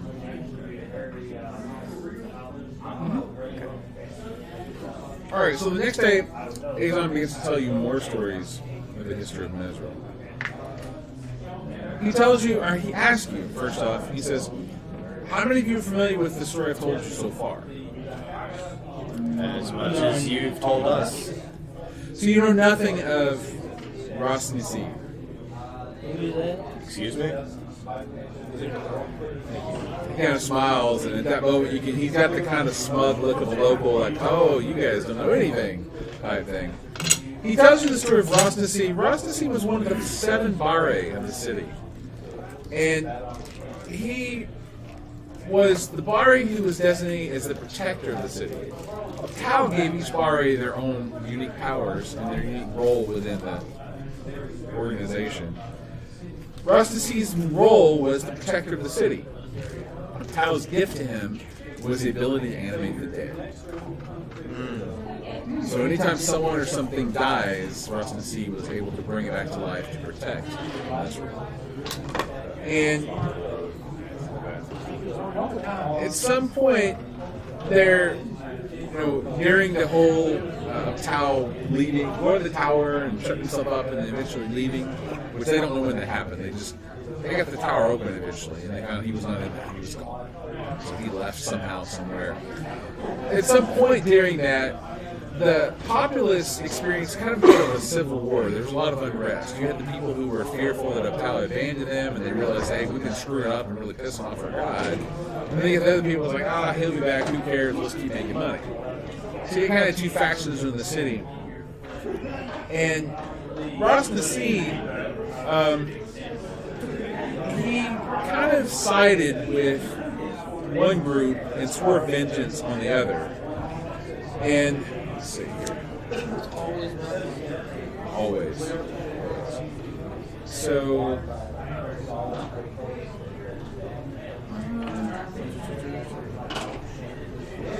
I wonder if I can understand those velociraptors.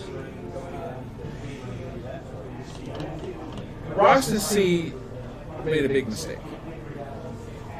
He sided with those who felt that Tau was pissed off and was in every ways basically back to worshiping their god. The other group that was making money, they had gotten routed out of the city at one point. And Ras Nisi said, just gonna go kill them.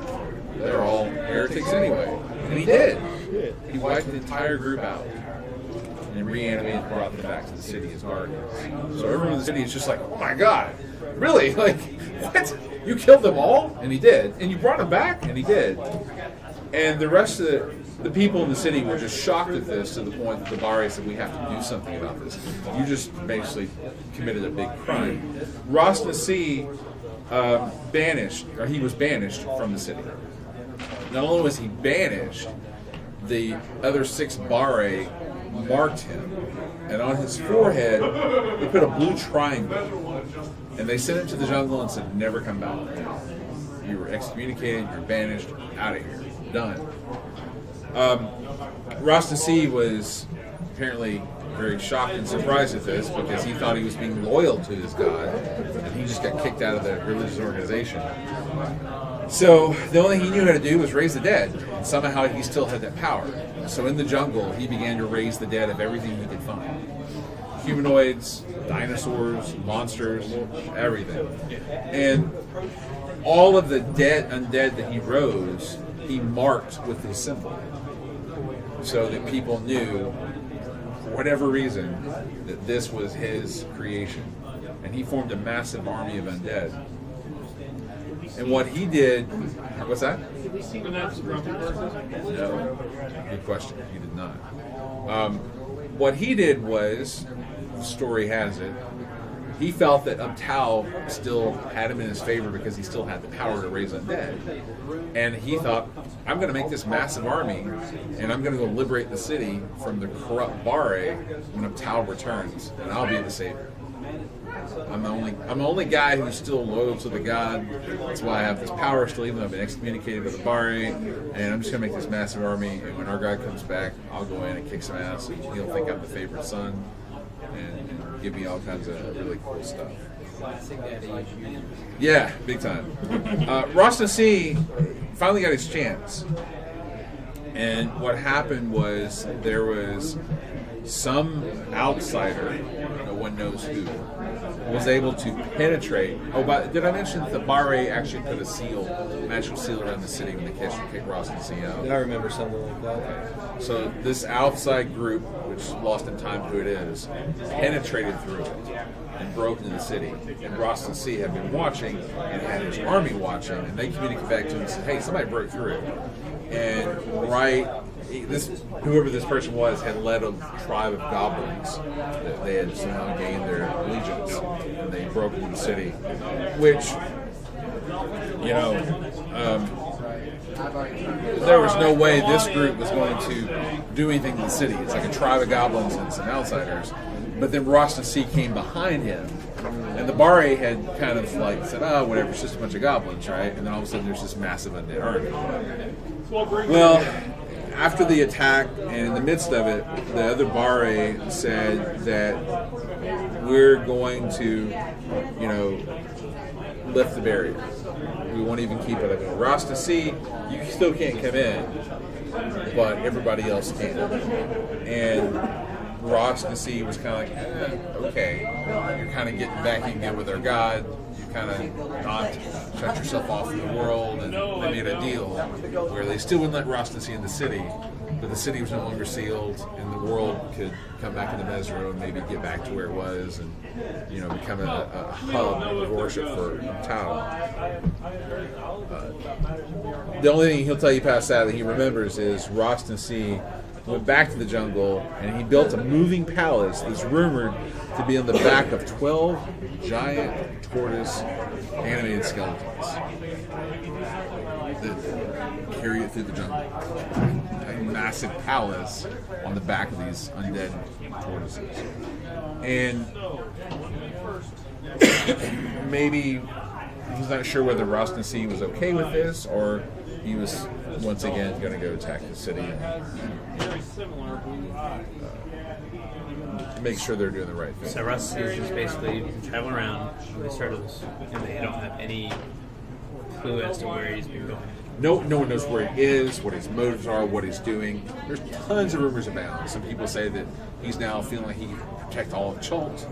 Some people say that he's still not too happy with the Bare, maybe going a little crazy, and maybe we're going to come back and attack him again. Who knows what he's going to do? No one really knows.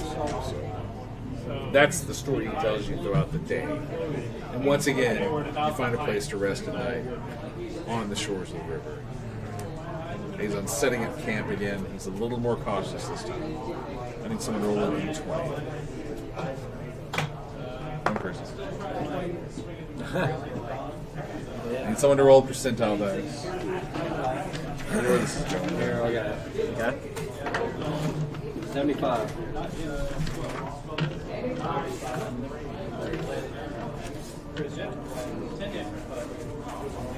All right.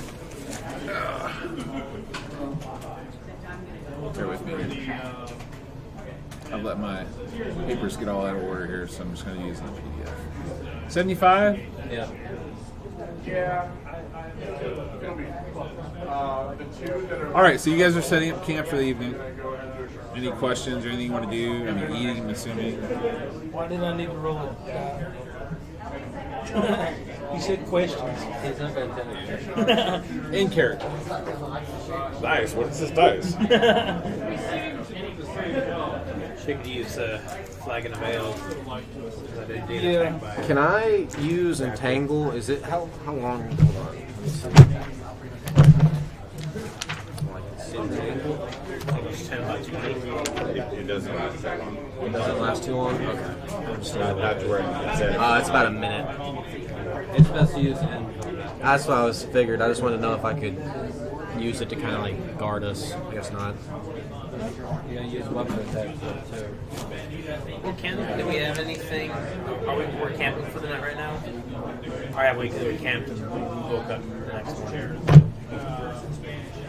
What's that? Are we camping for the night right now, or are we camping? Yes. You're in the process of settling down for the night. We set up a perimeter of some sort. We have rope and I'm sure some jingle jangles somewhere.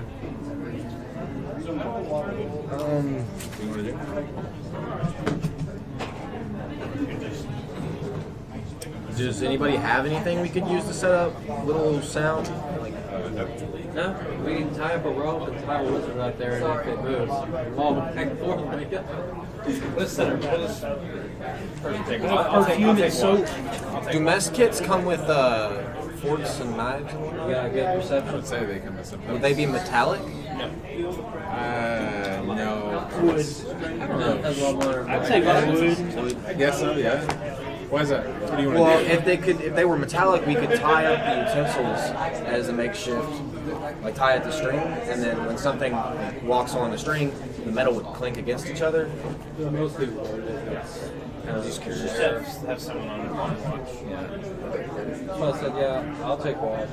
Unless someone's got a higher perception The than me. dragon chest set. The dragon what? Chest set. I need to. It's a tool I have. And I couldn't really find Who's taking it. the first one? It's under tools. I wonder why the guy at our As in, chauffeur said he would watch first. I mean, it's in the book, but it didn't. I don't have really anything trust about him it. watching. He's He's loud enough. I think we might hear him when he freaks out. Yeah, But I didn't know if it was if it's something something important dangerous that could knock him out immediately, I'd rather have Or if someone it's else something watch like it. a gaming set. Good dude will It watch had a it. gaming set in the thing. I'll take Maybe. first Maybe watch. like a chess Somebody- set. If you use the method that's well known, he doesn't have to outrun the bear, he just has to outrun So while you guys are setting up watch, anyone make a perception check? I will. Everybody. Okay. 16. 15. Those of you roll 15 and above are going to succeed. So it's DC 15. I rolled it. Gary? All right, so those of you who pass your perception check, you hear the distinct sound of frogs. Frogs. Croaking, chirping. Okay. Accompanied by footsteps in the jungle.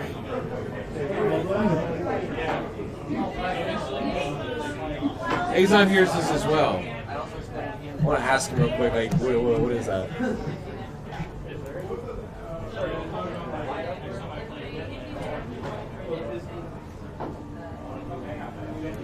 The sound of footsteps is growing near. The croaking is not the rhythmic mating call like we hear frogs around here. The croaking is definitely some form of communication because it changes in pitch and tone, speed, and you hear 3 different distinct voices in this croaking. In the woods, you see traveling past the campsite, and they have not seen you yet. 3 humanoids who look just like this. There's 2 green and 1 red. They're carrying the 2 green ones, are carrying a long pole between them. And tied and hanging from the pole is the body of a dead crocodile. The red one seems to be kind of directing. He's leading them through the jungle. How large are the swamps? I think they're small, category small. So It might be like I'm going to. I'm gonna like Scared of the I'm last gonna time. see you about to act, and I'm gonna put a hand on your shoulder.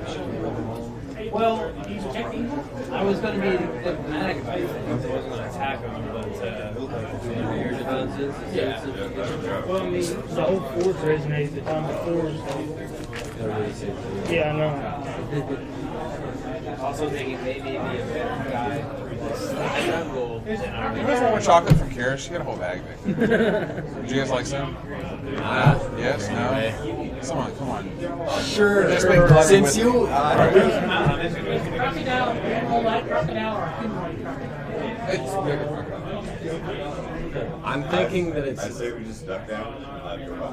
yeah. This is unfamiliar.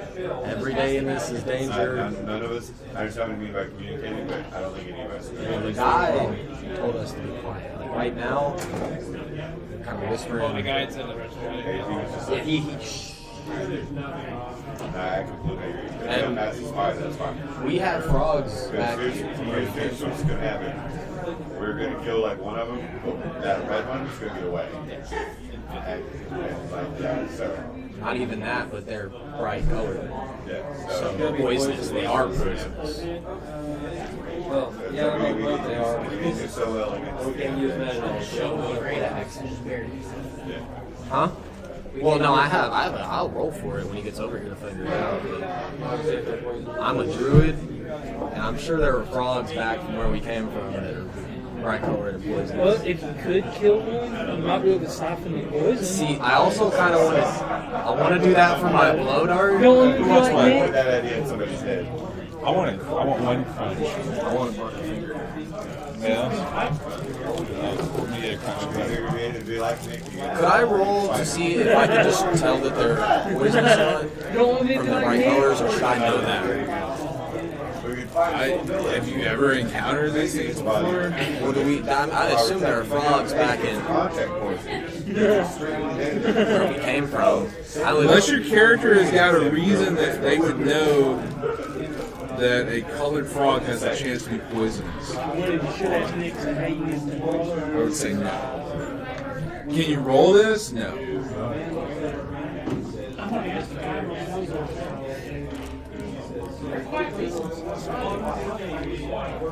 You're gonna whisper to him? What are you gonna ask him? He got emotions for you to get close to him, watching him all the time. He tells you that these creatures are very evil.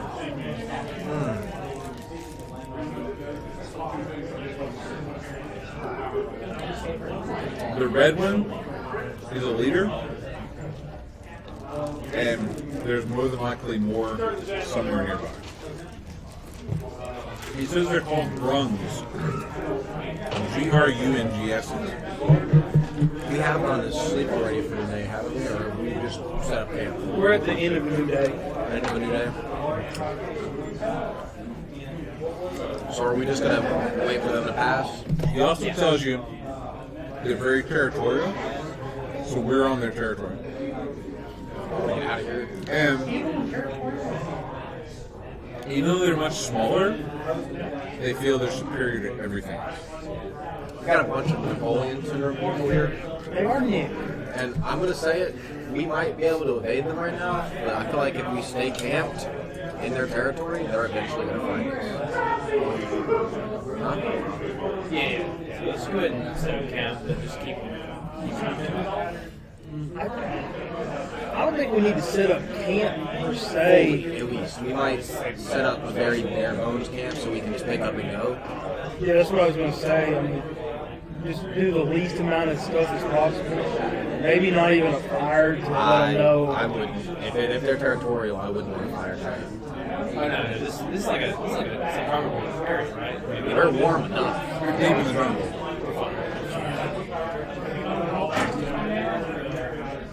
What? No, they're walking slow. They seem to be looking around, being very cautious. man, I'm on my belly.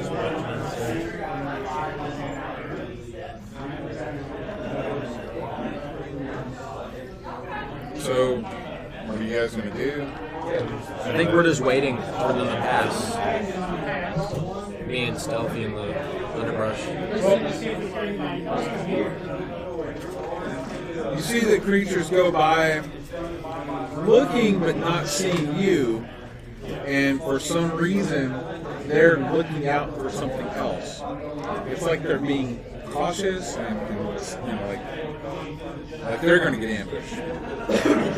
They're carrying the crocodile, which is most definitely dead, and the two green ones are doing all the work. The red one's doing next to nothing but barking at the other two. They travel past you and disappear back into the jungle. You guys didn't do anything to catch their attention. They don't notice you. They're looking around for something else.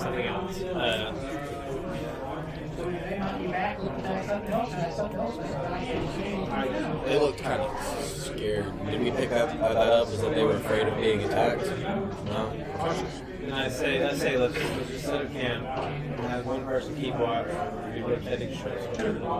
I'll go with two people. I'll stay up with someone, whoever else wants to keep watch. I'll stay up with our guide, and then if you guys want to do another two-man watch. Throughout the night, you hear sounds, whether you're asleep or awake, whatever. If you're there, you hear random croaks and frogs throughout the jungle, but you don't see any more from near your camp. Next day arrives. Azon's kind of wanting to get the hell out of there. He's encouraging you to pack up and let's head back down the river. Let's go. So you travel down the river again, and guess what? He tells you more stories. So, where did we get off before? The guy with the giant turtles. Moving palace. So, that went on for who knows how long, some period of time, and Mesro began to regain its former glory because it was now an open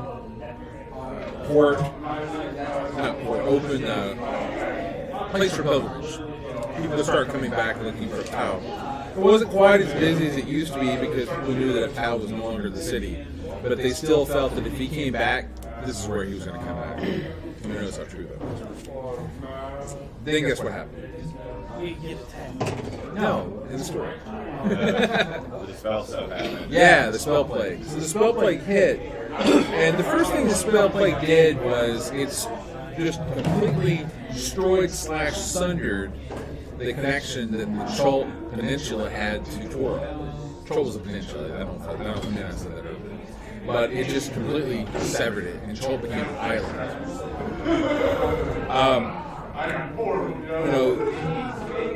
Lots of things happened, natural disaster-wise, from this. But the most important thing was the river that was near Mesro overflowed its banks and completely drowned the city. Knocked it underwater. Ross and the Sea what's that? Ross and the Sea essentially had disappeared into the jungle, not to be seen when all this happened. So no one knows what his fate was. But for whatever reason, a lot of the undead that had his mark moved into the ruins of Mesro. And it's now rumored that the ruins of Mesro are inhabited by a tremendous amount of undead creatures with the mark across the sea. At this time, I want to bring up the fact that we heard that the flaming fists were there. To see if he has anything that, like, if I notice him, like a mark on that, or. He tells you that that's modern day, and we're still about 1,300 years away from it. So, he says, we have a week. We'll get to modern day by the time we're to the ruins, but we're still 1,300 years in the past. So, When you say that, you mean he's talking about the story? yeah. He's telling you guys the history of Mesro. Flaming Fist, that deals with right now. Right now, the story, this is about 1,300 years before present day. So, We've been on the wire for a couple days. Have you seen signs of fish? none. Very good question. Matter of fact, you haven't seen signs of life, period. Lots of insects and bugs, no living creatures anywhere at any. I'm really glad I bought that fishing rod. The grungs are the only living creatures you've seen so far, and the crocodile even of its head. So somewhere there are crocodiles out there, but you haven't seen the river. Do we see any logs floating? Not really, no. It's going to increase the size of our boats. So Rosnasi, nowhere to be found. His undead began to inhabit the ruins of Mesro, and the ruins at this point now became like a place of legend. Like this is when the documented history of Mesro kind of flew out the window because there was nobody living there. So who knows what really happened? So a long time passed, probably. Well, it says a century. Add up to that. Hundreds of years went by, and no one knew what was in Mesro. The people who would go there never came back. The only thing they ever heard was they'd see large amounts of undead in the city. They'd attack anybody who came in. The river that had flooded Mesro had long gone back into its banks. There really is no word what happened to the people who were living in the city because no one ever found their bodies. The other thing too is the tower disappeared. It was in the center of the city. The crystal and the gold? Okay. So I need someone to roll, two people actually, roll me a d12.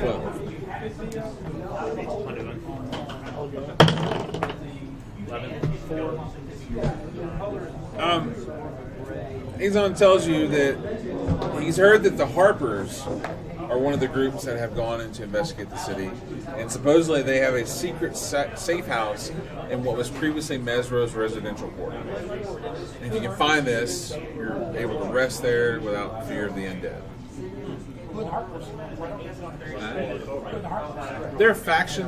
I'll let James talk because he loves this. Harper's douchebags. Okay, so they're basically supposed to be like a group of rangers and the sort of people, and they're a spy network, basically. And the only good Harpers, and like especially in the Forgotten Realms books, the only good Harpers are like the ex-Harpers. The Harpers in general are very opinionated. So if you wanted a fair trial for like anything, you're not going to get it from the Harpers. If you walk into a building and there's 3 dead bodies there, and a Harper comes in behind you, you're getting hung for those 3 bodies because they throw blame at something like in a heartbeat. They only care about themselves. Jolly people. You know, the Emerald Enclave, we're a lot nicer than them. They're kind of SJWs. That's a good description of the Harpers. The safest thing to do if a Harper comes in behind me and there's 3 dead bodies, either kill the Harper or be killed by him, because we'll be killed anyway. Harpers could also be seen as like witch hunters. You know, as long as you're not doing anything in their presence that they can misconstrue as something malicious or evil, you're okay. Seriously, every Forgotten Realms book that deals with Harpers has to do with the next Harper who got tired of the bullshit and decided to venture out. So it's a bit of a corrupted organization, probably. I'm trying to think of an equivalent for that. I would say it's not really corrupt. The Harpers was secret. Yeah, they were not a public organization. No. They were like a spy network. Would we know who they are in character though? If they're you would know, you have heard of them. Everyone's heard of the Harpers. But they don't like to tell people who they are. They have a special pin that they wear underneath their clothes. So to identify a Harper, if you killed a Harper and you found like a pin up underneath the hotel or something like that, that's the way you're gonna know they're Harper. Almost everybody's heard of the Harpers. Very few people have known or met one. So it's kind of like a mystery organization. Everybody's heard about them, but nobody's actually like, nobody can go, oh yeah, I met a Harper once. Yeah, Harper's You there. just don't go, unless it's a Duke or a freaking like a team or something like that. You're not going to. I've had Harper's once. I'll be wrong. The other Yeah, smoke on. The other thing, Rossi says, now back to your question about the Flaming Fist. He said, they're supposedly in some parts of the city. He's not sure which ones or where. But the most horrifying thing he has heard is they have gained notoriety from some of the more or less reputable groups of adventurers who go into the city, especially the scumbags. Because the Flaming Fist are known that anytime they capture someone, they have some big gladiatorial pit where they throw them in with dinosaurs and let them fight for sport. Yes. Okay. Rossi says from what he knows of Mesro, he's not familiar with where this would be in the city. He's never heard of a gladiatorial pit in the city, so who knows how true that is or where that would be. Well, there might have not been one in the city, but they could have manufactured one. This is gonna be fun, guys. All right, so you guys camp for the night again. Anything unique or special we're doing the third night? Same watch. Do we have to roll for perception or anything like that? I'll let you know. Right now, no. Then I'm business as usual. I wanted to not take watch this night since I took it the last night. I'll take it. I'll do it with you. I'm still doing service. But the guide will be doing one, so we only need 3 people. Like, I never do sleep. No, that's true too. I'm gonna sleep on post. Sleep while I tell the story. Well, actually, I wanna. What is your character's name? Trax. You said something earlier about making a raft. Do you want to look into that? Maybe using some of the woods around us?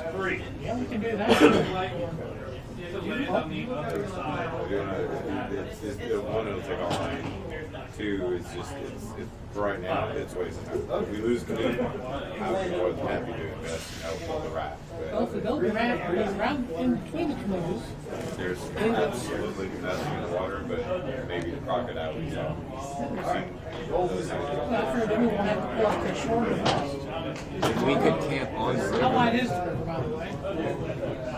It's a little bit wide, like a little bit wider than the Arkansas River. Arkansas River is probably the closest approximation. So if we did a raft, We How many could. more days of traveling do you think? 4 more? It's up to you. You guys want to make a raft? Make a raft. we could get down to 2 days. I'd rather not make a raft.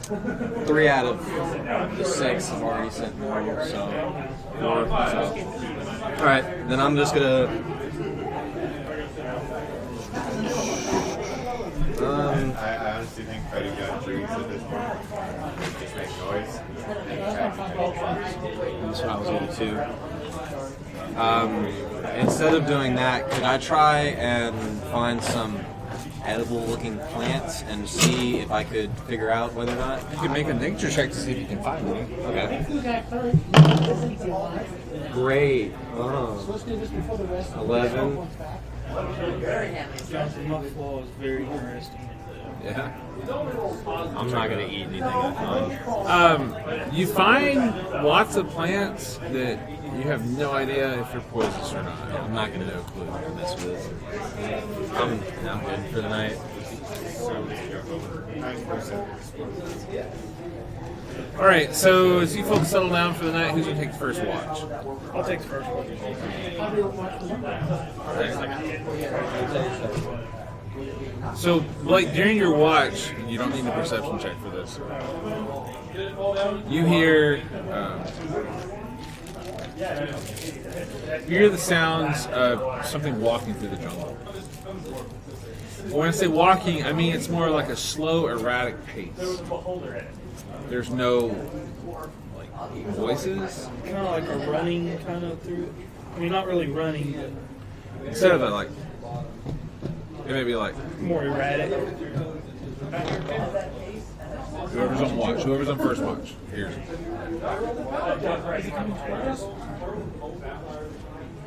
Hard to tell at this point. Does it sound like more than one? Are you on first watch? You are. Oh, okay, good. Yeah, double up for one. Yes, definitely more than one.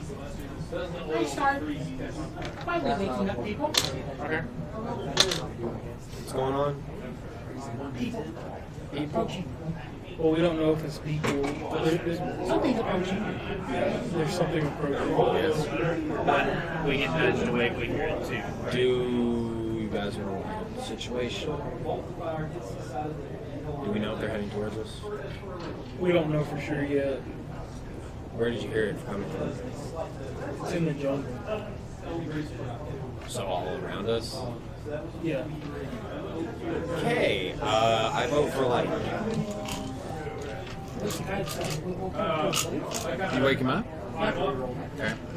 He asks you what you hear, you tell him the description. He says, have you heard any voices, any frog voices, anything? Not sure. He doesn't know what it might be. I get perception on this. You could do a perception would be to notice something. If you want information about the sound, it's more of an investigation check because you're actively investigating it. You have to go towards it. Not necessarily, right? I wouldn't have to walk up towards it. I mean, You can do it. You can. I did an investigation check on that. Sure, sure. So I'm imagining this is you kind of listening intently. What do you hear out in the? 23. Yeah, what do I hear? I also want to see if I can differentiate how many steps All right, so I'll address the numbers first. There are multiple sets of footsteps. You hear that they're not all moving at the same speed or pace. They're not all in one area, so they're kind of around you. I recommend you just head out. Okay, the one thing you do notice in your investigation is that you begin to smell something, and it is the distinct smell of rot. Let's get the hell out. Tell everyone in the group, like, this shit smells. I'm not a big fan of it. I'm ready to get out of here, So, when you guys are starting to talk, we're going to go into combat. Let me tell you that. 11 zombies come out. Just zombies? Really? Great. Are you serious? Yeah. No, Zombie's got a 17. Zombie's got a 17. How many? There's 11? There's 11 in them?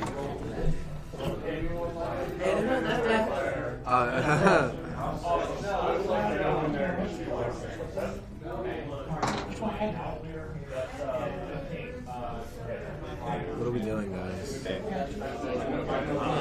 It's just zombies. I'm so worried about it, but 11 of them? He's a barbarian. He's probably just gonna go head straight in. 18. I know what I was gonna say. Is rage bonus or is it It's a bonus. It's a bonus. Okay, cool. It's okay. Yeah, I just I could entangle them and then we could get the canoes and leave. And my character is probably gonna coward. Howard? That's fine with me. We're alive. Yeah.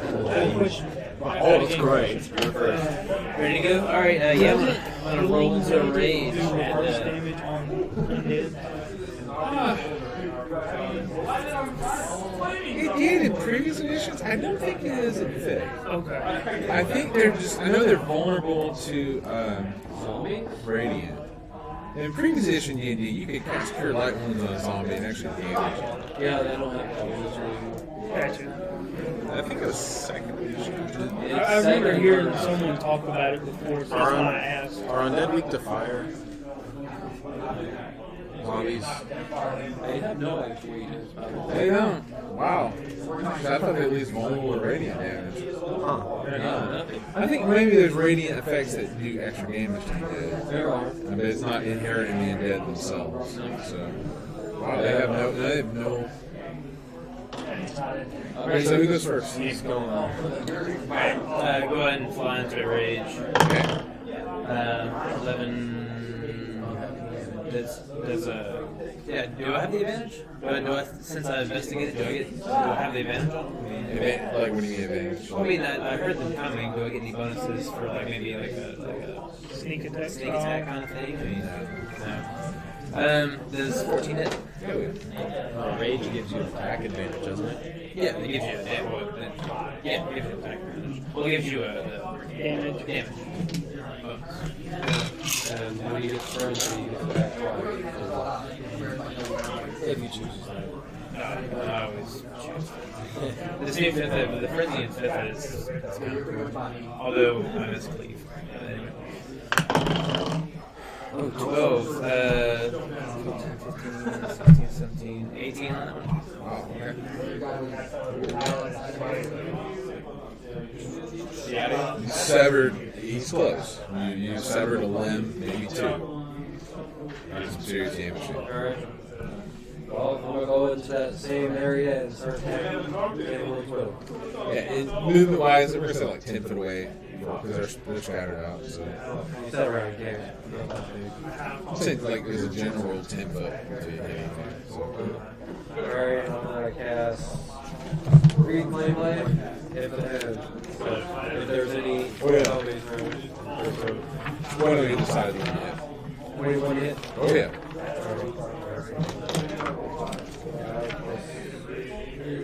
That's 8 to the one I hit, and then an extra 3 to the other. And see, to the one on the wide one. An extra 3, you said? Each. She does one. Only is one target. Oh, okay. Alright. And this layer does more damage. Next. Zombies.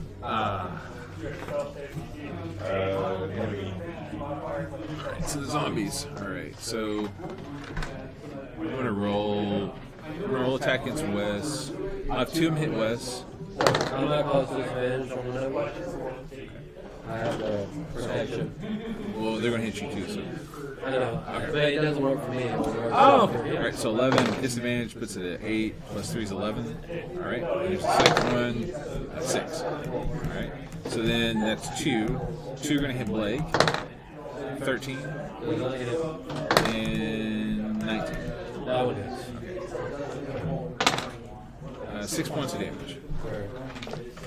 It's 4 of them done.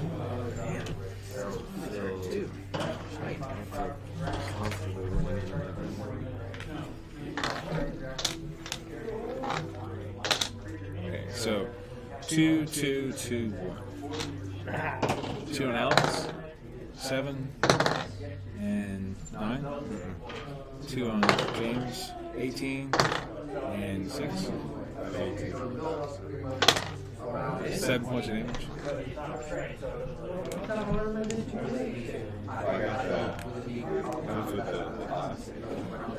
For the life, I'm going to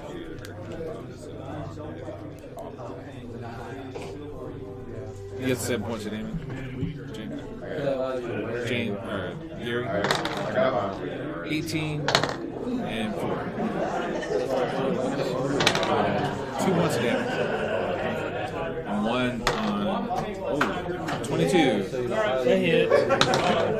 2 points of damage. Alright, that's up. Zombies. And then plus your shield would make it it's all mental here. Alright, still in your shield range. in I'm gonna go after the same one I got a that 6 has been that. Does 7 hit? And then plus your shield, which is plus 2. Who's next? Who's after zombies? It's I cast. I'm a cast healing on myself. Yeah, you took 7 points of damage. Okay. And then now it is Alex's turn. So I've got 2 of them on me. Wait a minute, that wasn't my turn. Sorry, I thought we were redoing the zombie. Whoever's after the zombies. Sorry. Totally disregard that. I'm gonna have my shield and my spear out, and I'm just gonna attack one of them with my spear. 16 with big guys. That'll be a 21 to hit, and then a. Oh, wrong dice. It's a hit. 8 damage total. And then I want. Well, no, I don't want to do that. Never mind.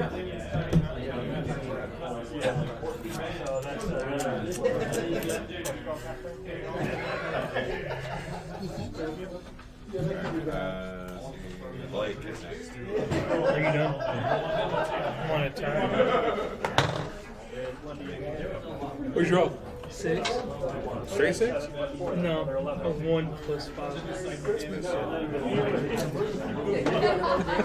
That's your knife, Blake. Who's next? Okay, I'm doing medic missiles. So you got 3 of them? 3 of them. How you gonna split them? Well, the first one's going after one of them on me. The one that did the damage. Okay. I'm assuming And 2 I points. can kind of dodge out of the way Okay. in such a way that he gets close. And 1 more on that one. Okay. 3 points. 3 more points? 3, 5, 5. Alright. They drop. Wes did, what, 18 points of damage to the first one, so. 2 more. Alright. Who's next? That's it. Started. So West. Is a 12 hit. Yes. Still enraged. Okay. Bunch of chewy. 4, 5, 6. He's dead. Hey, 4 health.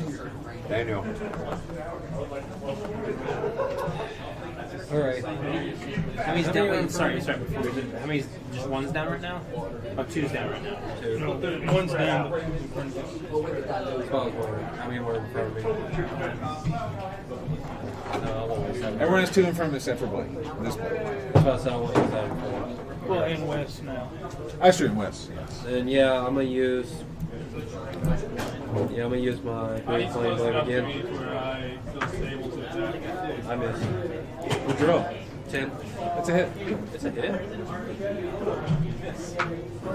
Well, 13 to the one I just hit, and 3 to 1 basically next to him. So that, okay, hang on. The first one you said you had how many points of damage, Chad? 13. You already done 14 points of damage previously. So it's dead. And 3 to the 1. 3 to the other one. No, I'm sorry. That one has 1 hit point left. Huh. My bad. 1 hit point. It's got 14. You did 13. Bunch ahead. And then, okay, so.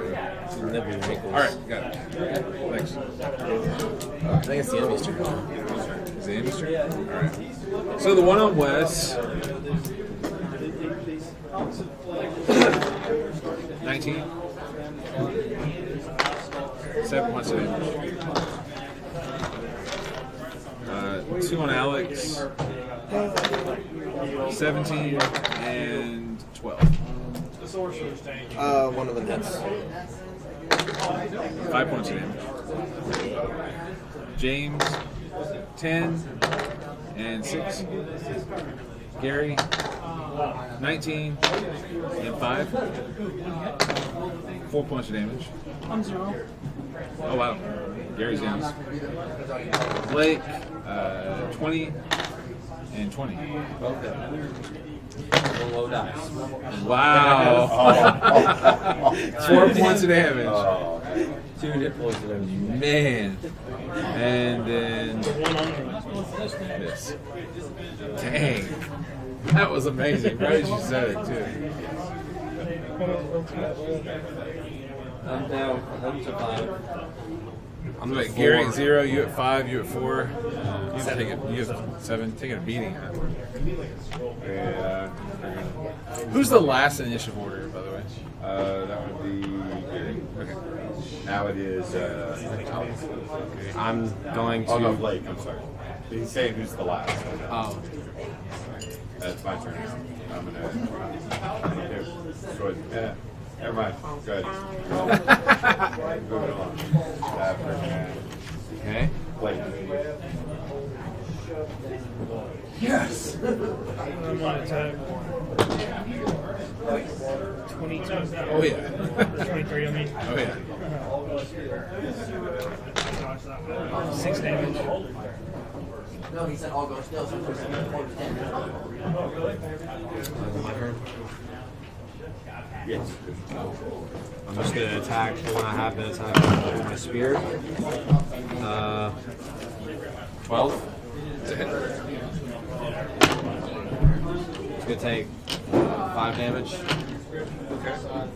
I'm also gonna kind of say out like we're getting nowhere here. Wester. So 5 points damage? Yes. We're back. We start over. Yes. Only one in front of me, right? Yeah, 19. It's, am I still in range? Not yet. Do 12, 13, 14, 15, 16, 17. It's dead. That'd be Daniel. I'm gonna use my He's last. second one. He's last. No, he's second. He was last. He was last. He's down. Blake's last. Are we still in round 2 of combat? Yeah, this is round 3 right now. He's beginning. Okay, hold on. I missed something then. Round 3 of combat. From the river, something comes out. 6 ghouls climb up out of the river, climbing over the canoes. They're joining the fight as well. I suggest that we Did you say ghouls? Did you say? 6 ghouls. Can we run? We have to run. We have to choose. We're going to run through. One of us is down. We're surrounded. There's nowhere to go. You guys are going from zombie velociraptors to a horde of undead. Maybe if we kind of sneak away and let the ghouls and zombies. They are undead, so sorry to interrupt, but okay, his turn is now. Is that Blake's? We had just Okay. done entanglement All right. back in boats. Second wind. They're Full health. 14, 12 initiative for the goals.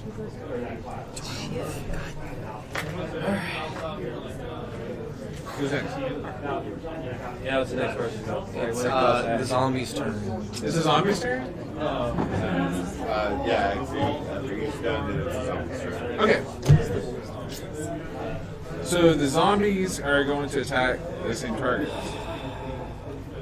But you hear the sounds of a third group entering the battle from the jungle. Rushing straight out of, just totally out of the deepest, darkest jungle, there is a group of humans.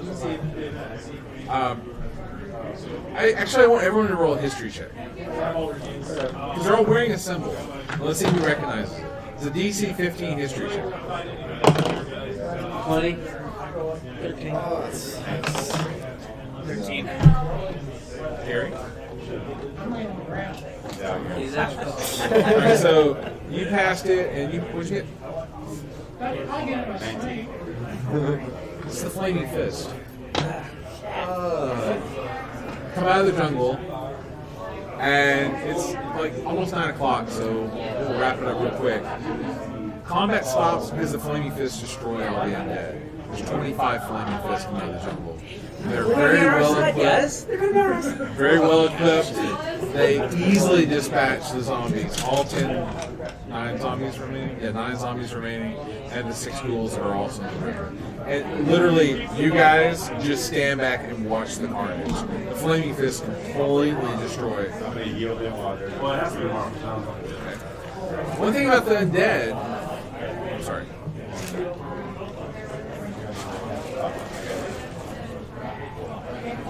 undead, guess what's on their forehead? Because they got triangles. Why didn't we check for that? We should check for that in the beginning.